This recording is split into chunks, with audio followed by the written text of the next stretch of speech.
Okay, okay.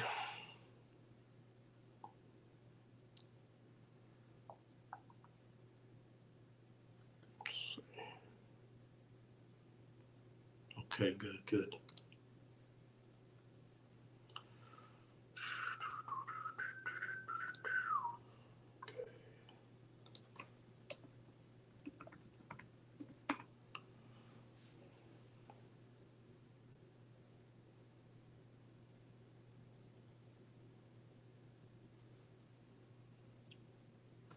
Come on in, come on in.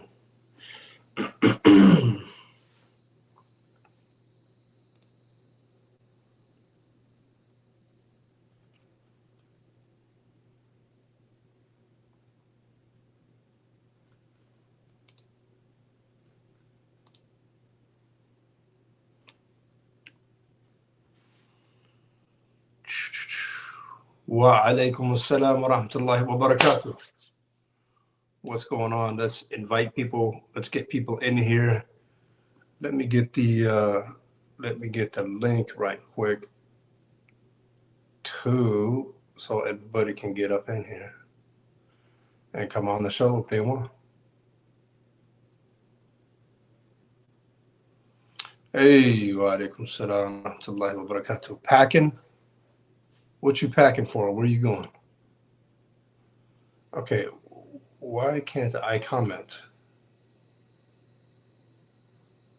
Alaikum salam wa rahmatullah. Ahmed, you know I gotta have you on the show, man.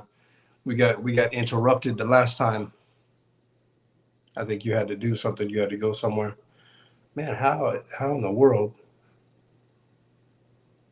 I know why. Hey, alaikum salam wa rahmatullahi wa barakatuh. I got a story for y'all, man, but I have to figure out how and why I can't comment, bro. What is this? Post a comment. Here we go. Yes. So here's a link. And do I have a story for you? So anyway, let's get started. Assalamu alaikum wa rahmatullahi wa barakatuh. It's Maliki Click here. We're just doing a Saturday night vibes. You know, we're gonna talk about anything. We're gonna talk about anything halal. I got a story. Alaikum salam wa rahmatullahi wa barakatuh. Abdullah and Makhlet. A lot of people maybe not like this story, but I'm gonna tell it anyways. It happened to me. Not this Juma, not yesterday, but the Juma before. And you know me. I have some bad experiences in Juma. But first, let me just say that the link to get on this show. Y'all got to come on this show, man. We had our brother Ahmed last time on the show a couple weeks ago. Alaikum salam wa rahmatullah. Subcontinent, welcome, welcome, welcome, welcome. And inshallah, Ahmed, do you think you can come on again? Or are you busy? Oh, and there is nothing like water except cold water. Hey Ahmed, did you watch the OU game, the OU Nebraska game? 49-14, man. Oh man, the Sooners shut them down. We got a good team this year, man. Okay, okay, so we got a guest, and there he is in the back. Okay, boom. Assalamu alaikum. Hey, wa alaikum assalam wa rahmatullahi wa barakatuh. What's going on there, fella? Not much, man, not much. I'm going to have to take my mom to work again here in like 20, 30 minutes, but Okay. Hey, yeah. so I was asking you in the back channel. Did you or I was saying something in the back channel? Did you watch the OU game today? Man, I did not. I have not watched sports at all in like 5 years, man. It's been a minute, and not even by choice. I just kind of stopped. I don't know why, but how'd they do? Well, you'll be happy to know that they totally trounced and I don't even use that word, man. They trounced Nebraska 49-14, man. What? Yeah, man. We got 6 QBs, man. We got that new wide Wow. receiver coach out there, man. Okay. I've heard a few stories. I don't follow, but I hear things, it's Oklahoma. You're gonna hear about football. Yeah, you're gonna hear. So let's start this off with the story that I had. Maybe you can. Okay. And so I was gonna make a video about it, and I probably still am going to make a video about it.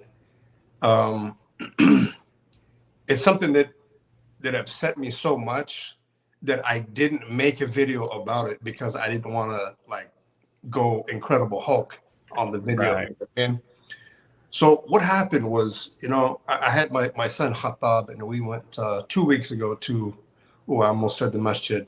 So we went to the masjid, and everything's going good. And the imam tells us, and we're talking, the whole khutbah is about, brother, we have to stop judging people. We have to, yes, Bushra, smash that, destroy the like button, with the asteroid thing and the dinosaurs. Y'all know what it is. So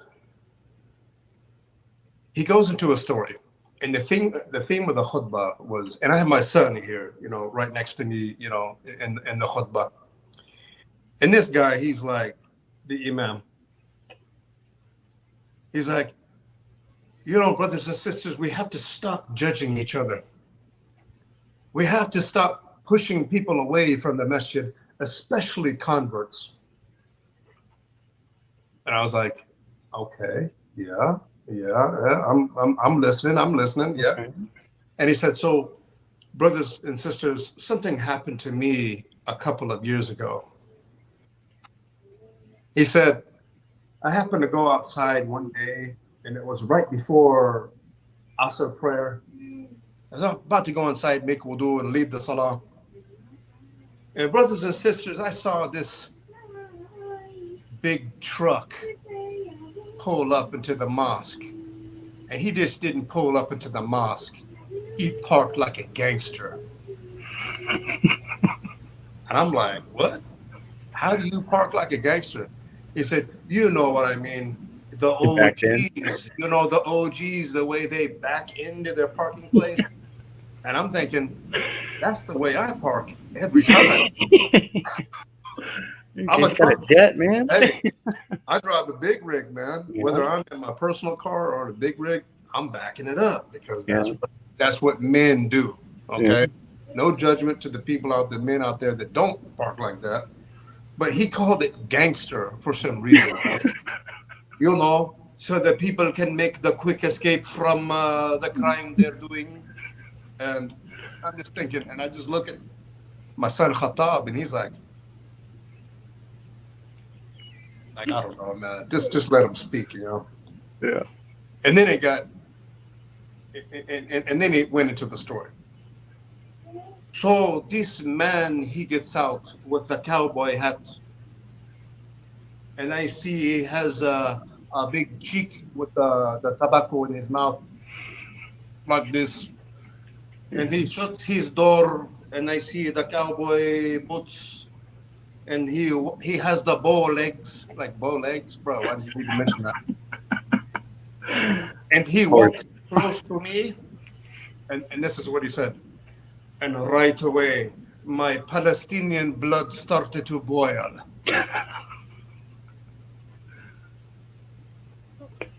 And I look over at my son like, okay, this story is getting bad. It's about to go somewhere else. So my Palestinian blood started to boil. And so I told him, what do you want? Go away, who are you? And then the brother said to me, Assalamu alaikum. And I get shocked. And I said, you're a Muslim? And I'm just thinking, dude, he just said Assalamu alaikum to you. He's at the mosque. He's putting his hand out and saying "Salam alaikum" to you. What's wrong? And I'm just looking at my son, just like, here we go, man. And he said, "Don't you remember me? Don't you remember me? You officiated my wedding about 2 years ago. You got me married 2 weeks ago. You did the nikah." And I said, "Oh, subhanallah, I thought you were." And I'm just thinking, and this is where I'm going to stop the story.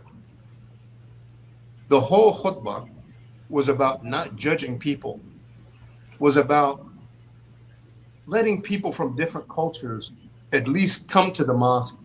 And my whole thing was this, and I was so pissed off, man, at the time. I wanted to make a video so bad about it, but now I'm going to talk about it. Hmm. I don't care and I'm serious, man. I don't care if somebody came to the masjid with a cross tattooed on their forehead. I Right. don't care. I don't care. Look, he might have became Muslim yesterday. You can't just erase that off, man. You know what I mean? Yeah. Yeah. Um, I don't care if you look like I don't, you know what? I don't care what you look like. I don't care what type of clothes that you wear, as long as you're properly dressed. As long as you're properly dressed for coming to the house of Allah subhanahu wa ta'ala. Right. Right? Right. Now, and this is a huge problem. This is a huge problem that we push away people as if, and I told my son, I said, it's as if he thinks that Islam belongs to him. So Mm. what does that mean? Because he had some dip in his mouth and he had tobacco in his mouth. I've seen so many Pakistanis and Arabs smoking cigarettes right in front of the masjid. Mm-hmm. And it wasn't a big shock. And was your Palestinian blood boiling when you saw that too? No, because they look like you and they have to be Muslims. And I'm saying, I don't care if somebody came to the masjid with a giant cross tattooed on their forehead like island boys, man. Some weirdos like island boys. Yeah. If they Yeah. come to the masjid to learn, they might be Muslim. This Mhm. is the house of Allah subhanahu wa ta'ala. You do not own Islam. I don't care if my man has a cowboy hat on and a Garth Brooks t-shirt. I don't care. Right. Yeah. That's Islam is for good old boys too. Isn't it? Exactly. It's such a dangerous road to go down, because what if that person's first interaction with a Muslim ever, which is extremely that's very common thing to happen in the South. I've met a lot of people who they said I'm the first Muslim they've met, definitely the first white Muslim, and to potentially turn people away from that, like, that's not a risk I'm willing to take with my soul, man. Like that. What if you're the reason that they're like, no, Islam's not the way because of what that guy did or said or treated me or my family? Like, I can only imagine the punishment, and yeah, that's nothing I That's want a part of. that's the main thing. I don't know if you and I talked about that last time, but you know, when people like you and I come to Islam, I'm sure you're maybe German or English or Scottish or Irish or whatever you are. A smorgasbord of Europe, yeah, Yeah, basically a little bit of everything. me too. Yeah, Mostly Norwegian. Um, but here's the thing: if you don't want to turn people away from Islam, you have to rebrand what you think it is to be a Muslim on the outside. I'm right, I'm wearing an Anaheim Angels hat right now because I was born and raised in California, and I got a Raiders hat, and I got a LA Dodgers hat, and I got a San Francisco hat, and I got this because I'm from California. I'm right, wearing a white T-shirt. I'm wearing a white T-shirt because I think they look clean. I think they look fresh, and I like to wear them. And this is the way that I was raised. This is my culture, and my culture, the hat, this, it doesn't, it doesn't conflict with Islam. right, right, And when people, and there's people out there, because I've met them, probably you met them too. They, you convert to Islam and they try to put a disdasha on you and a jalaba, and here's your kufi and here's your Muslim pack, right. to The dress starter pack. to dress like us. And Yeah, I'm that saying you took, and I'm saying you took Shahada today, and you look like Lawrence of Arabia. You know, we're not Arabs. We're not yeah. Arabs. Whenever I go to Juma, I wear a. I have a white jalaba from Morocco. I have a blue summertime jalaba. I love to wear those because look, this is my prayer clothes. Mhm. This is how I. Right, This is what I wear to Juma. It's clean. It's perfumed, and that's why I wear it to Juma. right. That's it. I don't wear it anywhere else because I'm not an Arab and I'm not a Moroccan. But I like to stay fresh. I like to have my clothes. You're supposed to wear your best on Juma. Right, exactly. You know what I'm saying? For sure, 100%. It's that was some of the best advice I ever gotten, like immediately after taking the Shahada is don't confuse culture with deen. You know, there's a lot of things that people think are like intrinsic to belief, and you find out it's just cultural. They do it because their parents did it, because their parents did it, and so on and so forth. And I Yeah. mean, which no problems that they do what they do, you know, so long as it obviously doesn't turn them away. But that doesn't mean that like someone like us to do what is culturally appropriate or normal for us. It's I don't see it's why people see it as an issue because what happened to me is I tried biting off too much. I tried changing way like every aspect of my life, and I just felt defeated, and like it was just impossible. And then I started risking forsaking the mercy of Allah subhanahu wa ta'ala Well, because I was like, okay, I'm not worthy. what do you mean you went in too deep? So I tried like, okay, so I have to do the five prayers all five every single day, and even though I've been Muslim since breakfast, and then I have to change the way I talk, to change the clothes that I wear, I have to change the friends I hang out with, I have to, which in the grand scheme, yes, those things need to change, but they don't need to change in 24 hours. It's impossible for them all to change in 24 hours. And I like overexhausted myself, which like made me want to give up almost essentially. And then talked to a few brothers who like, hey man, like that's awesome. Like your intent and your desire, that's amazing, but you can't do it. You gotta nibble before you take huge bites. And once that clicked for me, it was like night and day difference. It's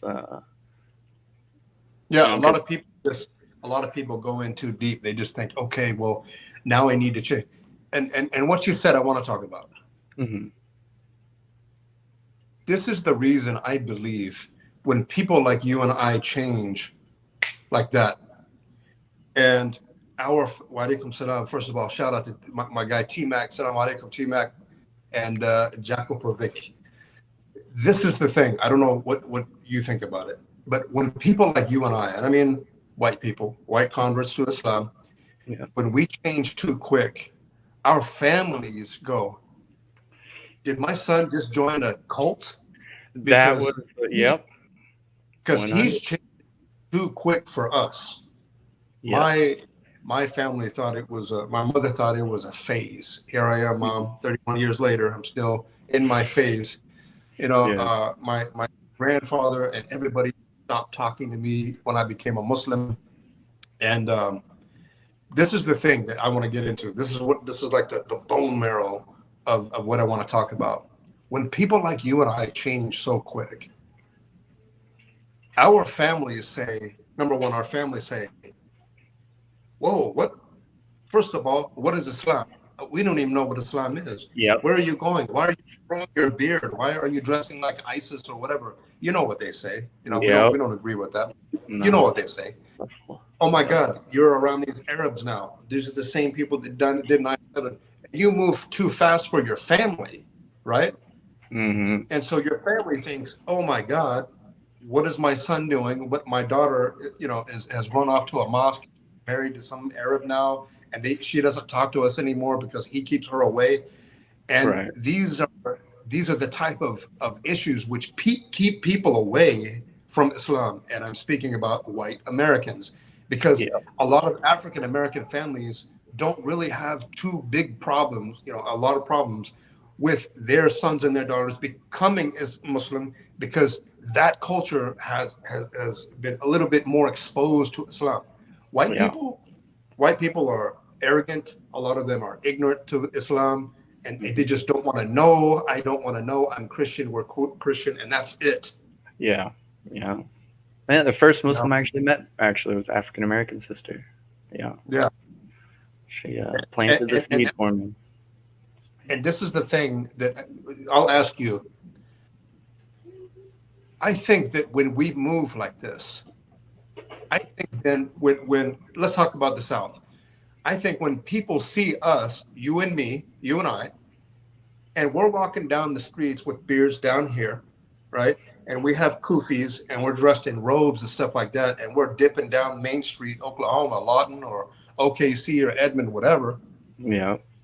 Hey, a lot of white people are gonna say, "Why What's the hell is he doing that, man?" what's going on I here? Yeah. like, and that's one of the things that I think personally that keeps white people away from Islam, because they say, "Well, hold on a minute. I don't want to lose my culture. I Yeah. don't. I love cowboy boots, and I love my cowboy hat, and I want to wear my Sooner hat, and I go to the games, and I don't want to change, but I want to change my heart. Are you Yeah. okay with that? I want to change my morals to be a good Muslim. How about that?" Right. And that's what it should all be about. And it I don't remember who said it to me, but it says once you start cleaning your heart, then the the physical change in yourself and around you, it sort of manifests in and of itself. You don't Yeah, it doesn't take as much effort because the desire is just innately there once you've like reached that point in belief. And um I don't know, people focus too much on the wrong things. And I think a lot of it is projection from their own insecurities, but I'm not a professional, so what do I know? But yeah, that's for sure.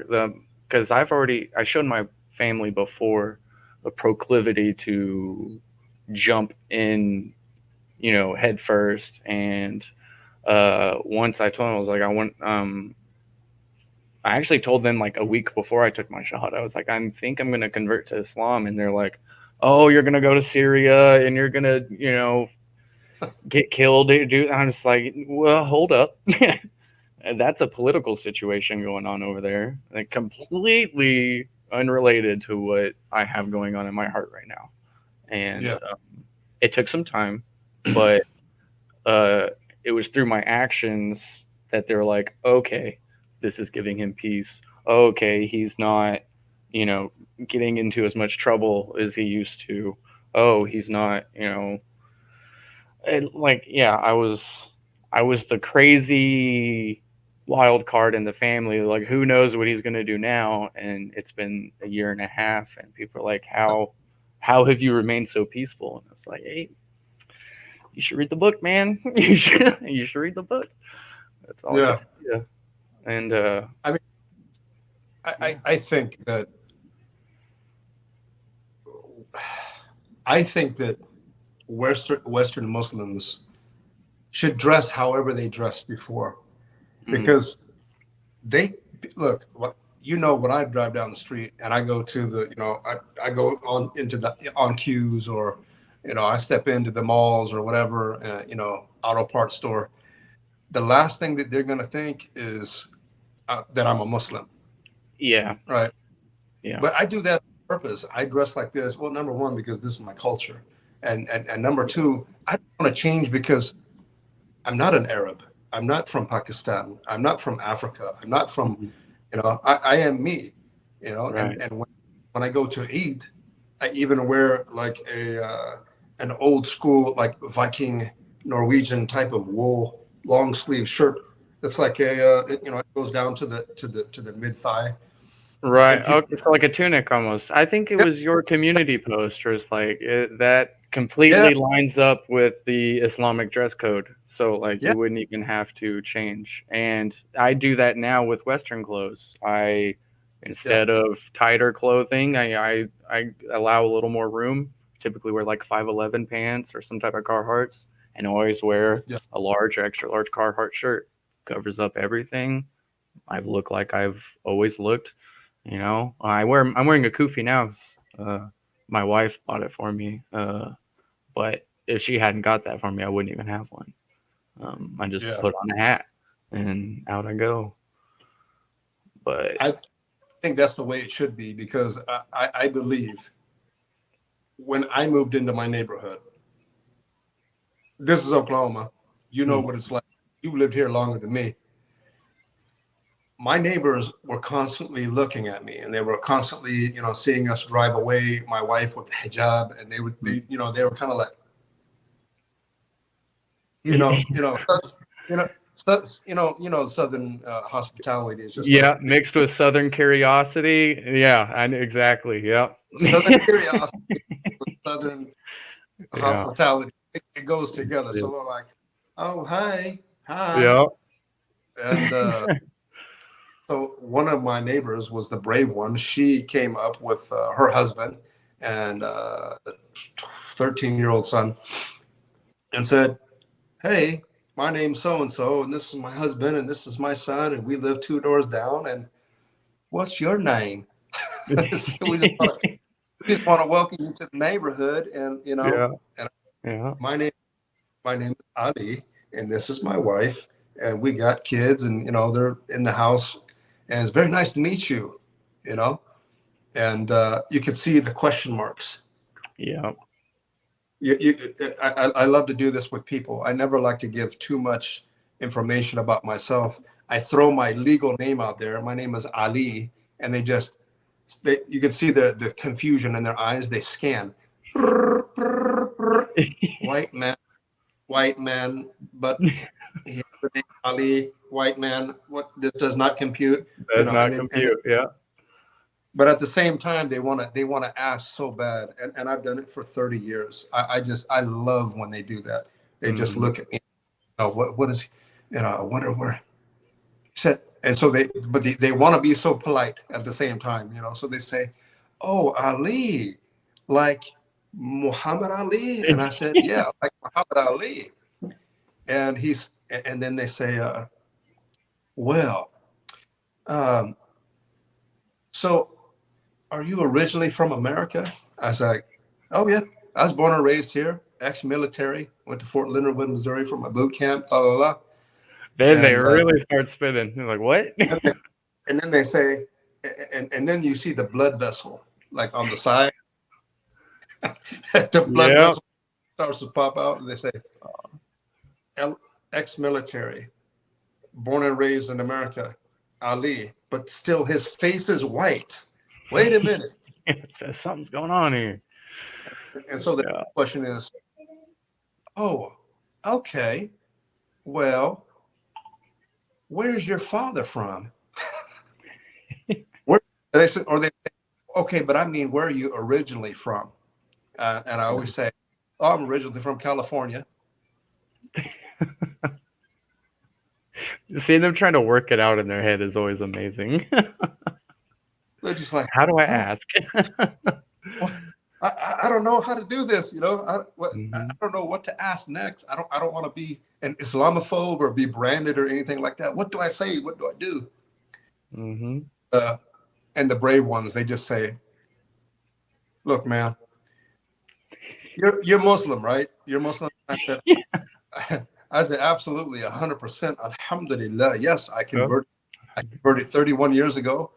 And I want you to, because I put them through all of that, like day of judgment.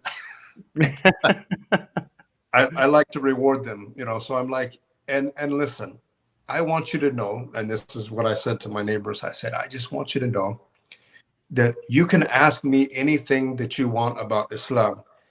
I don't care. You can ask the hard questions. You cannot offend me at all because I know you got concerns and I'm your guy. And Right.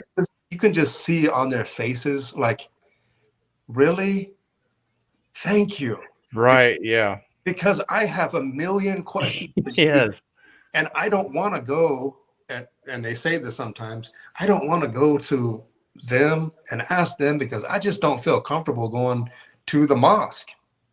Yeah. And T Max says, sir, blink twice if you need help. So, but that's the whole thing. I I want to answer questions about Islam. I Mm. want you to see that, yes, I'm wearing a Anaheim Angels hat, and yes, I am white. I am full white. I am Norwegian, and I have been born and raised in this country, and I'm ex-military, and I'm just like you. So therefore, I want you to feel comfortable answering questions. And I've had questions where they say, listen, I had a guy that I work with, had a coworker, and you could just see him boiling underneath. And I would come in and he would just look at me just like,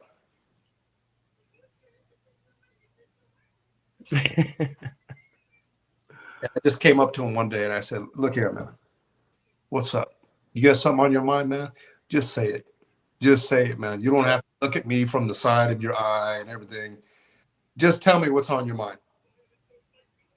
And this guy said, okay, but I'm just going to tell you right now, I'm going to ask, I'm going to ask whatever I want. I said, well, you can ask me whatever you want, but just be careful the way you say it, okay? Right. Let Yeah. anybody talk to me any way they want. You understand that? Okay. So why do you hate us? I don't understand. And it's a question, though, right?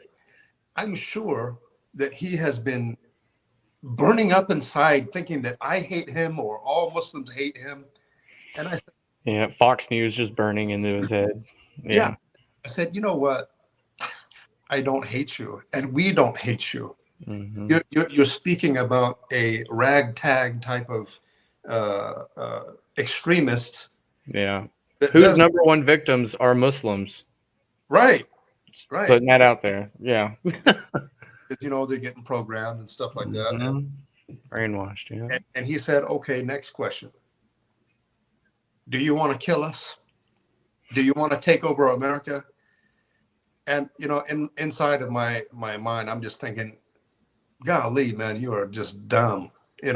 How do you go through thinking that, like, I want to kill you? Are you serious? Yeah. But you can't tell them that, because Yeah.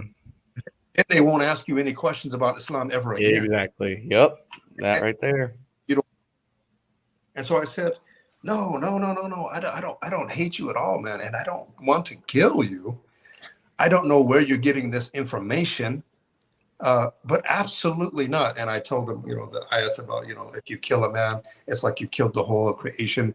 And he was like, okay, Oh, okay, well, my last question is this. Why do you guys hate Jesus?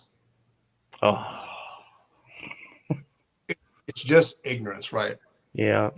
Man. But this is the thing, Ahmed. This is our opportunity to set Yep. one man, and through that one man, he's going to talk to his wife, his Yeah. Oh kids, yeah. other people. He might write a book about it. He I might met make this a Muslim the other day, and he said, "Yeah, yeah. it's You you tell you never everybody." you never know. And so I answered Yeah. his question. We don't believe that Jesus, Isa alayhi salam, is we believe he's a prophet. We don't believe he's the son of God, and this is why. Turn to Matthew 7 verses 21 through 24. See here where he says that, and I went through in the Bible, and he just looked at me. He said, okay. He read everything that I referenced, and he said, you know what, Ali, you're all right. You're all right, man. You're Yeah. all right. And that's what we want. That's When what we He need. said this to me. He said, you're all right, man. You know what? 20 minutes ago, I thought that you hated me. I thought that you wanted to kill me. I thought your religion was evil and you wanted to kill everybody and you hated us and you hated Jesus and you wanted nothing to do with blah, blah, blah. But you know something? You're all right. You're all right, man. And you and I might have, walaikum salam, Rashid. You and I might have, okay, he left. Oh, there he is. He said, you and I have, Sorry about might, that. like, we might have differences in religion, and we might have difference of opinion, but at least I know from a real Muslim, at least I can see and know how you guys think about us now. Alhamdulillah. That's awesome. Yeah, That's the whole thing. And that's why exactly. we gotta answer those questions, because they're being, shovel fed this baloney and BS. Right. I mean, And that's the whole reason I'm trying to learn as much as I can. I mean, not only for my own benefit, but to be able to answer those questions and not, well, like, well, let me get back to you every single time or go and talk to this guy. Like, well, I should be able to answer this. So that's definitely motivated my. But, brother, I got to go take my mom to work real quick. Yeah, she'll sure. only be about 20 minutes. If you're still on, I'll jump back on for sure, bro. Okay. Hey, drive safe, right? Yeah, always. All right. See you soon. Inshallah. Assalamu alaikum. Okay. So with that, we're gonna invite some more people. Let me get him out of the I don't want to kick him out of the studio. Bear with me. And we go here, and then we post a comment, and then, and T-Mac, look here, man. You gotta come on the show. Boom. You gotta come on the show. Yeah, this one. My favorite comment from a non-Muslim is, "We welcome you to my country." That's been said to me too. That's been said to my an ex-wife of mine. She used to wear niqab, and we were going through the mall, and this old lady said, "Hello, welcome to America. You don't have to wear that thing. That I know that you're from there, but over here you don't have to wear it. Does your husband make you wear that?" And my ex-wife was like, "Thank you. My family has been in this country since the early 1800s. I'm African American." And she was like, "You speak very good English. How long have you been in America?" Like, I just got done telling you that I was born and raised here, and my family has been here since the early 1800s. It's weird. It's weird. Yeah. Okay. So somebody get on the show, man. Let's talk about anything, man. Nothing heavy. We're just vibing here. We could talk about anything. Jump on the show. Oh man, what you doing, T Mac? Kind of job you got, fella? By the way, assalamu alaikum warahmatullahi wabarakatuh to everybody in the room. 20 people in the room. This is Saturday Night Lives, man. Saturday Night Live. Nope, it's not Saturday Night Live. Saturday Night Vibes. There it is. What's my opinion on Salafis? Well, let's put that up. First of all, wa alaikum salam wa rahmatullahi wa barakatuh. Gamester, welcome to the live stream. What do I think about Salafis? Now, there's my brother, Al-Kabaili, my Maliki brother. Assalamu alaikum wa rahmatullahi wa barakatuh. What is my opinion on Salafis? Here's the thing. What is a Salafi? Are you talking about the Najdi Dawah? Are you talking about Wahhabis? Are you talking about people that really, really follow the Salaf Saleh? Because I have seen both. So you're gonna have to tell me, be more specific about what you're talking about. I guess maybe you're thinking about the Najdis. You're talking about the Najdis. And the Najdis and the Wahhabiyah, I have nothing to do with them. I wash my hands from them. I don't want nothing to do with them. To me, they're Muslims. I'll say Assalamu alaikum, but I'm just so over having dialogues with them and debates with them. I've been Muslim for almost 31 years. 31 years this October. You know what? We need to just listen to the scholars that have isnad all the way back to Rasulullah sallallahu alaihi wasallam. And we need to really, I think, in my opinion, remove ourselves from infighting so much. Just infighting, just constantly at each other's throats. I could care less. Alaikum salam wa rahmatullahi wa barakatuh. Hey, I have a link. If you scroll down, the links there in the comments. If anybody wants to come on the show, hey, click the link. We'll get you in the studio. We'll talk about whatever you want to talk about. You don't have to come on camera. You can come on audio, whatever you want to do. But let's get this cracking for another 30 minutes, inshallah ta'ala, maybe more if we're talking about something interesting. But yeah, Najdis and Salafis and different sects, divisions of Islam. Look, I'm 50 years old. I don't have time. I'd rather lock my tongue up and do khair and do something good and say something good of benefit than to just constantly do these circular arguments, and have these recycled aqidah battles, the talking about the Asharis, the Najdis and the Wahhabis, talking about the evils of the Asha'ira. I'm done with that. I mean, every 95% of the deen comes from the scholarship of Asha'ira. It's a fact. You don't have to like it. That's what it is. Me, I'm Muslim.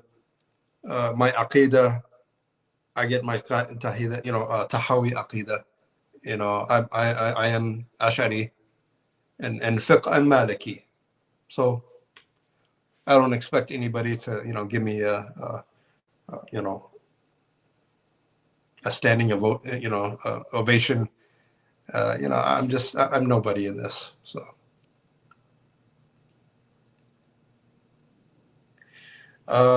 this is a good question. How was taking a break from social media? You know what? The thing is, yeah, we'll get into this. So I didn't really take a break from social media. The thing is what I did is I took everything off of my phone, right? I took everything off of my phone. Oh, are you asking me or are you asking T-Mac? Maybe you're asking T-Mac.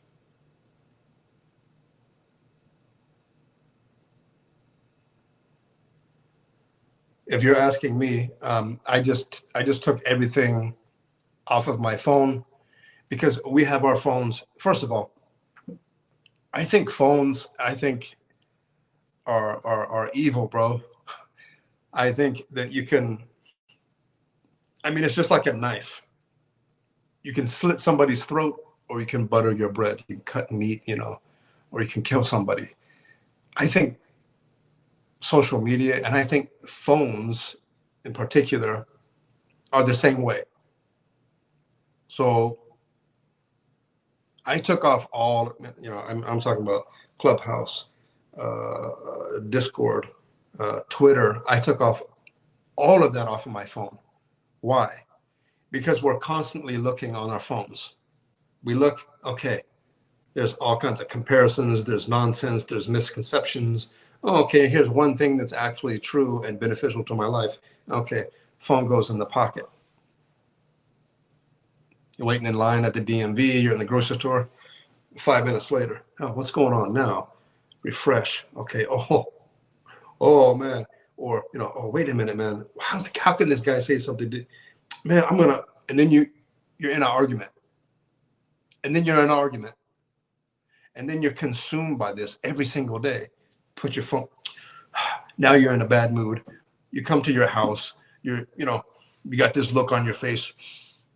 You're all mad, and your family feels it, and you tell your wife about it. You tell your kids, I saw this online, and don't you ever, blah, blah, blah. And you're charging everybody up in your house. You're charging your wife up. You're charging your kids up, and this can all be avoided because, listen, this is the thing with social media and having a phone with social media on it.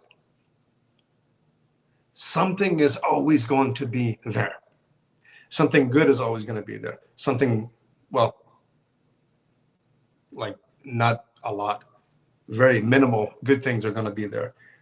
Most bad things are going to be there, whether it's pictures or people talking crap. It affects your life. So like the first day that I did a detox, and I'm still going strong. I don't have any social media on my phone till today. And I'll tell you what, it's changed my life. It's changed my peace. It's changed the peace in my mind and in my heart. It's made me focused on a lot of more important things in my life. I have more time to read Quran or do awrad, dhikr of Allah subhanahu wa ta'ala, to go out with my family, to focus on the problems of my kids. So I will listen to them, more intently, solve their problems. But with social media constantly on your phone, you're constantly distracted. And let's face it, if you're on your phone, there's all kinds of apps that you can download, Quran, but like what percentage of Muslims actually go on their phone and they prefer the Quran app to social media? Very low, right? So the first day was kind of funny. Like it's like a drug.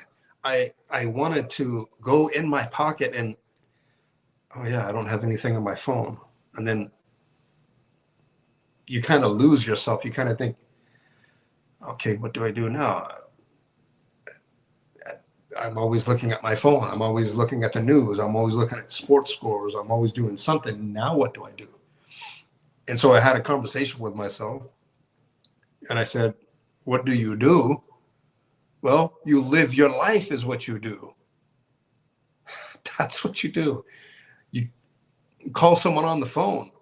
You have conversations with your wife or your kids. You strike up a conversation with your neighbor across the street. That's what you do. You get back into your real life. You start interacting with real people instead of interacting with punks that like to talk a lot of mess behind keyboards that no longer affects you anymore because you're not on social media. Now, am I on social media still? Yes, I still am. I still have my Twitter, but I have Twitter on my laptop. That's it. I have Twitter on my laptop. And so at the end of the day, or maybe sometimes in the beginning of the day when I'm having my coffee, I'm just sitting down at the table, getting ready to go out, start my day. Then maybe I'll go on and I'll say, okay, okay, notifications, go to my people that I follow. Oh, okay, mashallah, that's really good. SubhanAllah. Wow, I never thought about it like that, And then I close my laptop and I go out and I live my life. I go out and I live my life. So yeah, there's constant. And that's the thing. We don't have time to deal with ourselves. We're constantly looking at other people, whether it's, oh my God, she's more beautiful than I am. Oh my God, what shade of lipstick is that I need to buy? There's products, the consumer, it's out there for you. And so, especially when we're on social media, we think, okay, well, I need to change people. I need to astaghfirullah, brother. How could you do that? This is haram and this is a bid'ah. Didn't you know? And so we get wrapped up because we see people's lives in the palm of our hand. And so we're looking and we're judging and we're judging and we're scrolling and look at this argument. Oh my God, look at this sister. And then you type something. This is the thing. There's constant comparisons. But the thing is, you never get busy with yourself.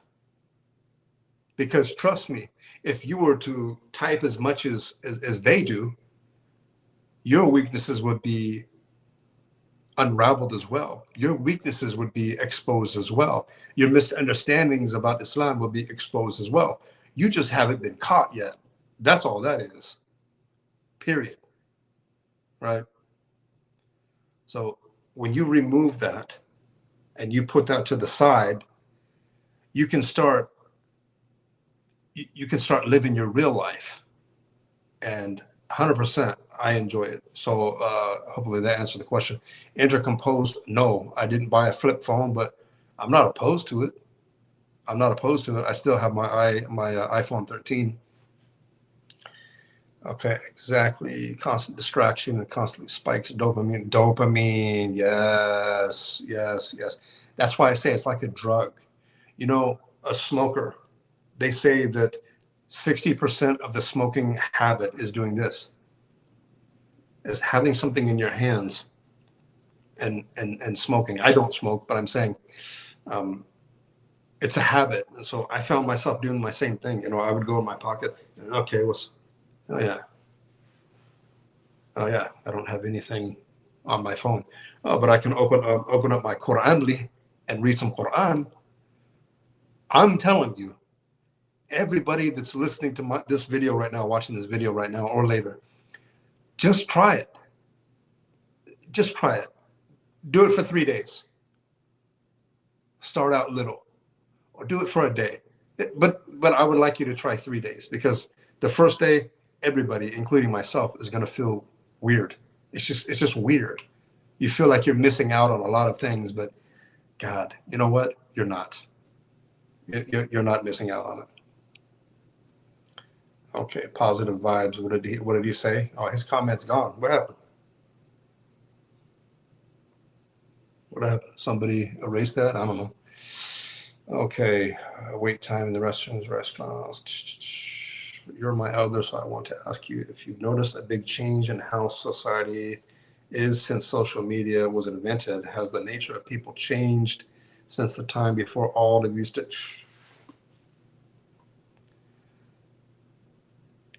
The answer to your question is 1,000%. 1,000%. I was just talking to a sheikh about this the other day.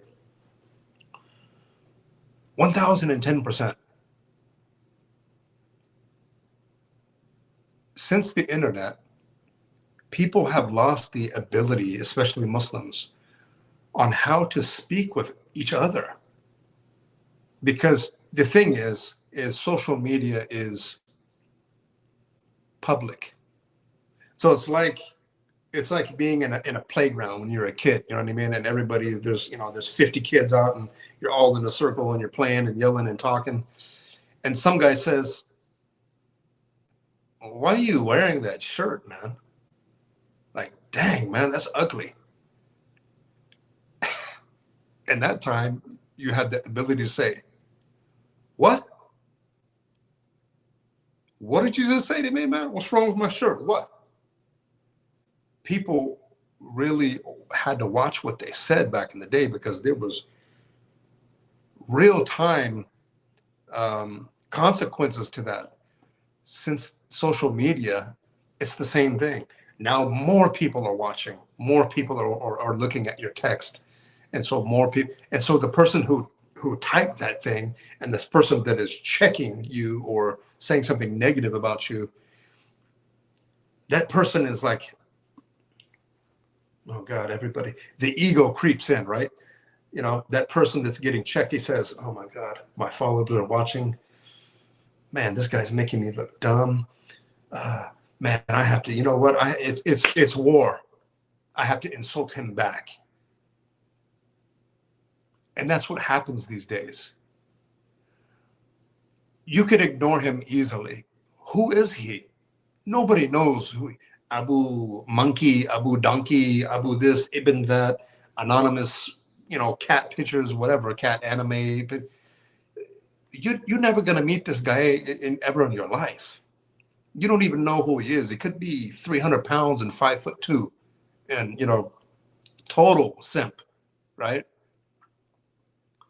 So why do people get so emotionally attached inside of social media? It's the ego. Bottom line, it's the ego. So I think, and I did a video about this. Go back and check my video. I did a couple of videos about my journey out of social media on my phone. I really think that we live in an age of information. And I really think that if you live by default, if you live in an age of information, you also live in an age of misinformation. That's the tragedy of this. That's the tragedy of social media. And that's why I'm telling everybody, you have to be insane if you want to learn your deen from social media. I'm sorry. Especially from, I don't know, maybe, and I'm not speaking bad about anybody per se, but we get involved with like celebrity sheikhs, popular sheikhs. We follow them, and you know, but nobody knows who really they are. And so the person that I learned from, he's a real person, and he's a real person with ijaza. You can ask him about his teachers, where he was at this time, what did he learn here, and what did he learn, who did he learn from, and actually talk to and speak to his teachers so you can verify. But a lot of people, I don't know why, born Muslims and reverts are content with going on social media and just dipping their toe in. Okay, that's all I need. Yeah. Okay. Now I'm inspired. Now I know what to do. Yeah. But the thing is that Muslims are very, very ignorant of their deen. You know that. I know that. I don't think we take the time to really just sit with somebody who is qualified. Sit with somebody who is qualified, who you can trust, who actually has an isnad of learning and teaching, right? That's the thing that's missing from this equation. So, you know, wa alaikum salam wa rahmatullahi wa barakatuh, Anisa. I'm not a fan of social media. I still use it, but you know what? The difference is I don't give it a priority in my life. Social media is what it is. It's social media. And, you know, as I get older, wa alaikum salam wa rahmatullahi nur, as I get older, I don't see the significance of social media so much.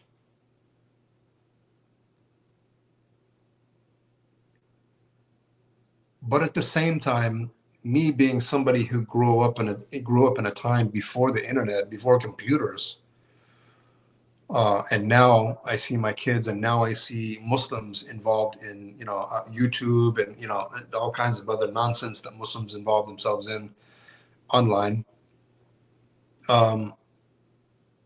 Yeah, T-Mac, for real. Yeah, TikTok is the start of the downside of humanity. It really is.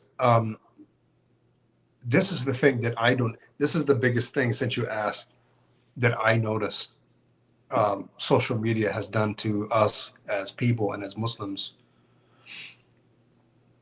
It's made us infatuated with ourselves.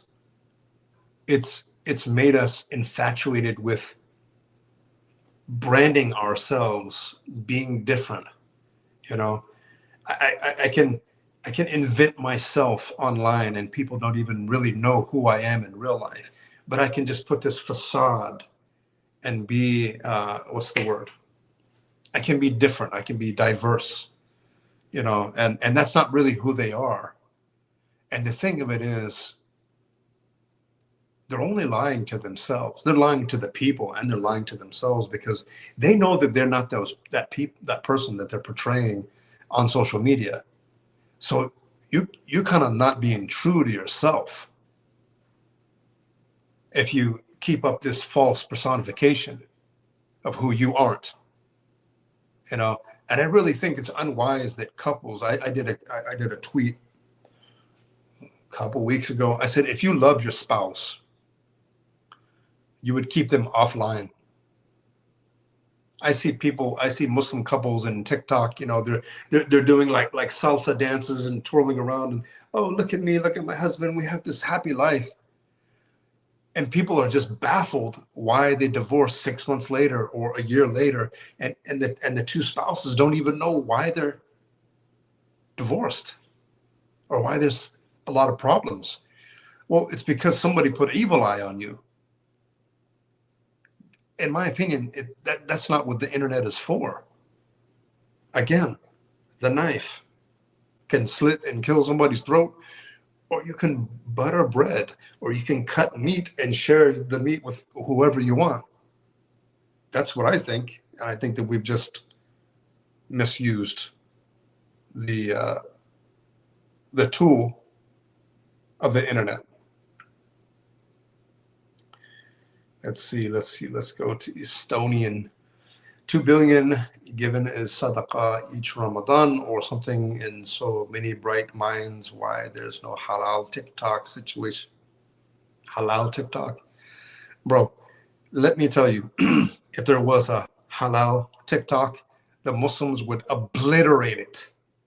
They would completely obliterate it. And then you would have the nonsense, you would have the arguments, you would have the tight clothes, you would have everything. Okay, what we got going here? Private chat. Oh, we got a guest. Excuse me, I didn't mean to keep you waiting. Let's bring Mo in. Mo Ali.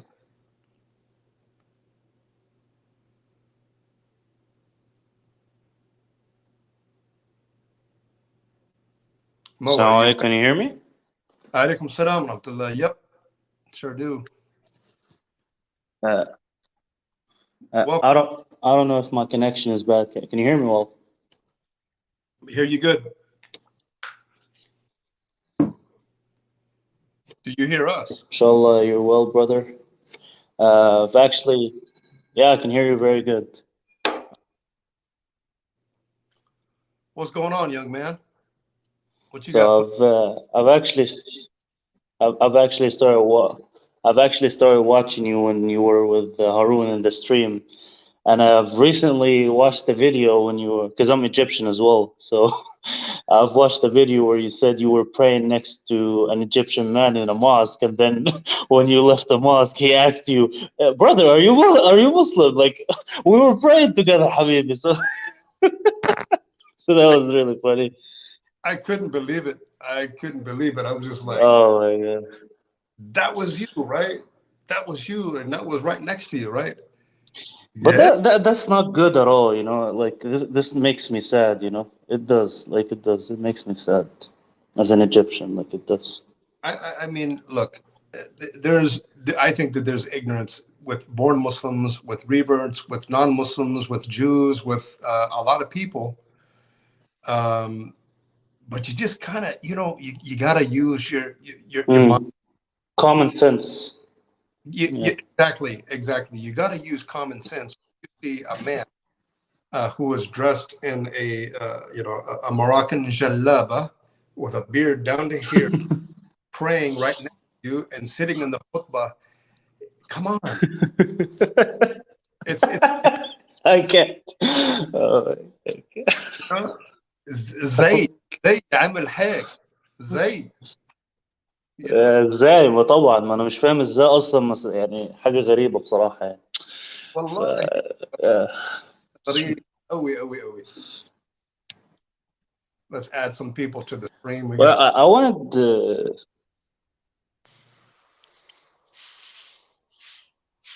yeah. Go ahead. You want to say something? Go ahead. yeah. No, I thought that somebody else is joining, so I was waiting for them to talk. Yeah, I invited them, but I don't know. Assalamu alaikum. Alaikum salam wa rahmatullahi wa barakatuh. Who is this? This is positive vibe. How are you, brother? Alhamdulillah. How's everything? That's my. I just want. Excuse me. The voice cutting a little bit. No, I said that's what I'm talking about, man. I like your name, man. Positive vibes. Okay, thank you very much. Jazakallah khair. I just wanted to add a bit of comment. Just like I'm supporting your view in regard to the social media, brother, and what I just wanted to also to add exactly what you said about the evil eye. The people, when they share or they show off the positivity of their lives, and they are hiding all the negativity of their lives, so people think that these people enjoying every single moment of their household, of their relationship, and then they will shower them with evil eyes, and then they will reap what they unconsciously planted in their backyard, being a target of envious and all the negative feelings from the surrounding world, from the audience. One more point, brother. I just like, or actually, two point quickly. Sure. I will try to share with you. Is the how's to say, then I'm always thinking about the negativity of the internet, and the overwhelming also attraction that it's absorbing, how to say, swallowing the sucking down the new generations, and sucking down the whole world actually in their sinks, like 3-4 big sinks in the internet, like the YouTube, like the Facebook, like the Twitter. It's only 3-4 big black holes, like sucking down all the human being, actually, not only Muslims. So having that said, why in the West, I mean, especially the Muslims, with, I mean, all the, how to say, the material means at their finger tips, you can open an IT company very easily. You can, how to say, put together the resources, the required resources, the right resources to have an alternative, as the brother said about TikTok. And it's not only the TikTok. We need, actually, if you go from the scratch, we need an operating system that can build a platform, that can build a hosting companies, or the hosting media that can be, how to say, controlled and filtered by our ethics and by our also moral model. So that those efforts from the Muslim in the West, I think it was supposed to happen, or supposed to be planted, or thought about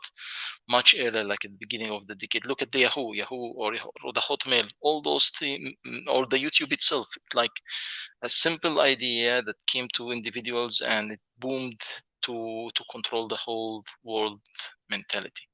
So why, especially maybe in the Middle East, in our countries, in the Arab world, we don't have the means, or how to say, the freedom to do, or to boom like this. Of course we don't, we cannot boom like that. But in the West, the Western Muslims, why they don't take that model to give an alternative platform, because it's unavoidable now. So actually, I sorry, I forgot about the third point. Maybe when I will recover it, I will share with you. Thank you very much, brother. Yeah. First of all, welcome to the platform. You're ready to, take your time when you think about it. This conversation is nothing too serious. But to get into your second point, I completely agree with you. I think that a lot of, and welcome, by the way, welcome to the room, Harun. The link's up there if you want to jump on real quick. But what I wanted to say, and by the way, welcome to the room, Muhammad Ali. We as Muslims in the West, and maybe in the Middle East, are total consumers. We have engineers, doctors, we have creative minds, we have Islamic ingenuity, we have so many skilled people out of the 1.8 billion Muslims. But we're just consumers. We want everybody to do it for us. So when we have, things like TikTok, we consume it. When we have apps like Twitter, we consume it. We don't make our own things. And I totally agree with you. We need to have more, talk about social media. We need to be, building the operating system, like you said. We need to, this is my whole big thing. And this is what I've been talking about for 20 years now. We have actors, we have professionals, we have people that make films, videographers. Why do we not have series about everyday lives of Muslims? And I'm not talking about making us look good. I'm talking about a Muslim, and I've talked about this for 20 years. Why don't we have a Muslim Cosby show? Why? We need to. We live in an era where we Muslims, a lot of us don't even humanize us. They don't think that we're human beings. They think that we are vile creatures that are there to kill them left, right, and center. We need to humanize ourselves through TV. We need to humanize ourselves with miniseries to let them know, hey, look, our kids go through it. This is the challenges that they go through in American life as Muslims. We're not perfect. We have drug addicts in our family. We have people that leave Islam. We have people that struggle with their deen. We have people that struggle with their lust and their lower desires. We need to humanize ourselves. But the thing is, we don't want to talk about it because we don't want to make Islam look bad. Look, everybody knows that Islam is perfect and Muslims could never be perfect. That's what they need to see. And per se, I don't agree with there's what's that show with Mo, the Palestinian comedian. He lives in Houston, Texas. It's a real life story. He was born and raised in Houston, Texas. Look, I don't agree with some of the things that are going on in the show, but this is the thing. Those things are happening. There's our youth are getting caught up in gang violence. They're joining gangs, right? This is happening in America right now, and it will happen even more and worse. How many people have we taken to the graveyard that has got into gangs and they got shot up or OD'd on drugs? Hey, wait a minute. These are conversations that we need to be having now, and you're not going to like them, and they're not going to be pretty, but we're going to have to get down to brass tacks and talk about these things for our kids' sake, for our grandkids' sake. If we're going to keep on living here in the West, we need to have conversations that are very uncomfortable to us. Our kids need our help. We need to be more active in our kids' lives. And, for example, our kids say, Baba, I have a question about Islam. I have a doubt. What? What did you get? I'm going to send you back to Pakistan. I'm going to send you back to Saudi Arabia. Our kids, if we take that whole perspective and that whole strong stance, our kids are going to exit Islam and never come back, and they will never feel that they can ask you a question about the doubts that they have. And here's the thing, if they have doubts about Islam, it's up to the parents to remove that doubt, okay, to know about Islam, to study Aqidah and fiqh. And most people can't even answer the question, why they're Muslims, right? Ask your kids. If you have kids at home, I said this in another video, you have to constantly check the belief of your kids. And you have to be open. You have to say, listen, I want you to know that you can ask questions about Islam. You can talk to me about anything, because if they don't feel comfortable asking you the question, they'll go get it from somewhere else. They'll go get it from the misconceptions that they have online. They'll go go to their friends that are crazy and on drugs or whatever, and are immature themselves. It's up to us to change our condition. 100%, man. I couldn't agree more. Yeah, that's what Jazakallah. Jazakallah khair, brother. Yes, that's exactly what we need. The openness, and also like to seek how we can, because also, brother, the I was just like thinking, looking at this, the big show of what's happening in England now for the Queen Elizabeth's death, but though the life is so short, but these people are really paying efforts and time as if they are living it eternally. So like for us, like to stay always in the consumer seat and like watching the world evolving around us. Okay, now of course socially everyone is everywhere, it's like collapsing socially, collapsing morally, uh, but still in terms of how they now promoting even this negative values or valueless life, in terms of morality, in terms of ethics. So they are building the platform as if they are living forever. So and us, we are just like watching and reactive, without moving a limb.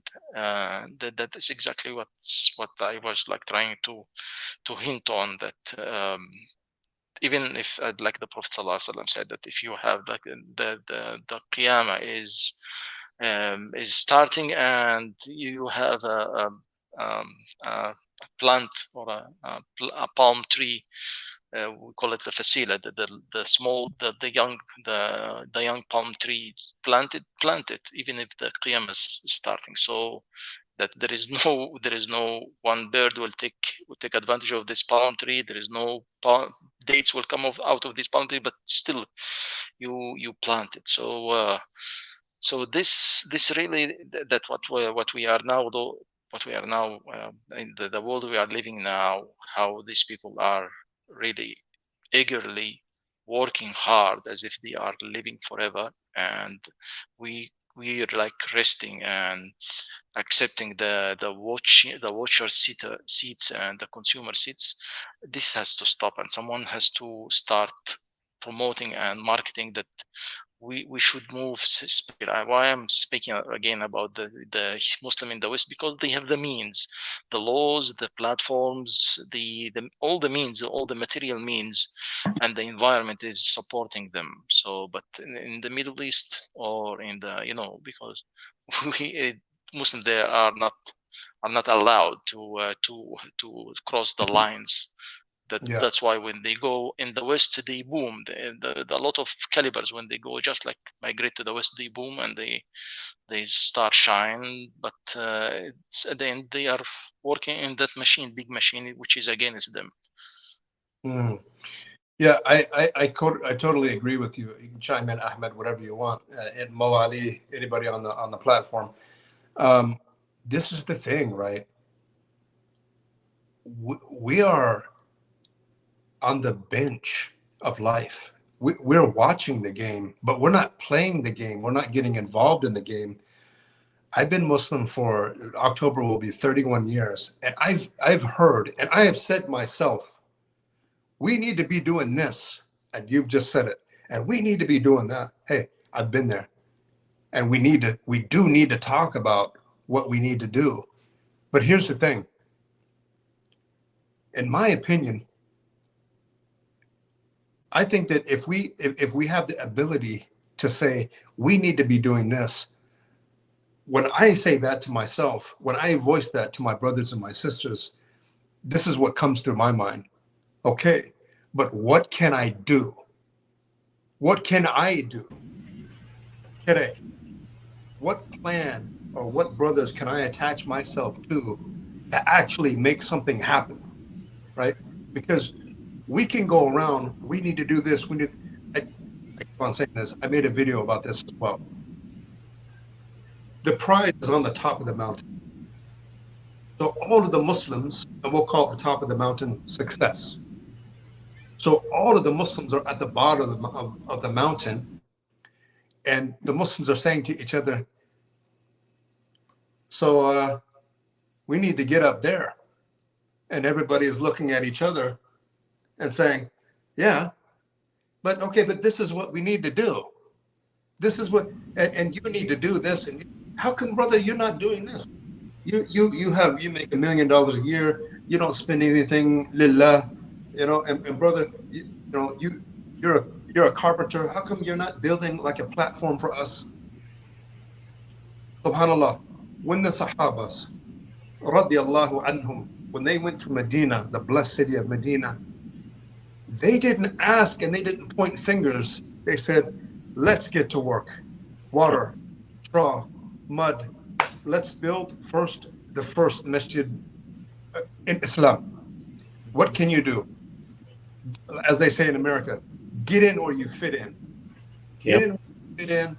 And I don't care if you're an engineer, you're going to carry some bricks on your shoulder and we're going to build this masjid.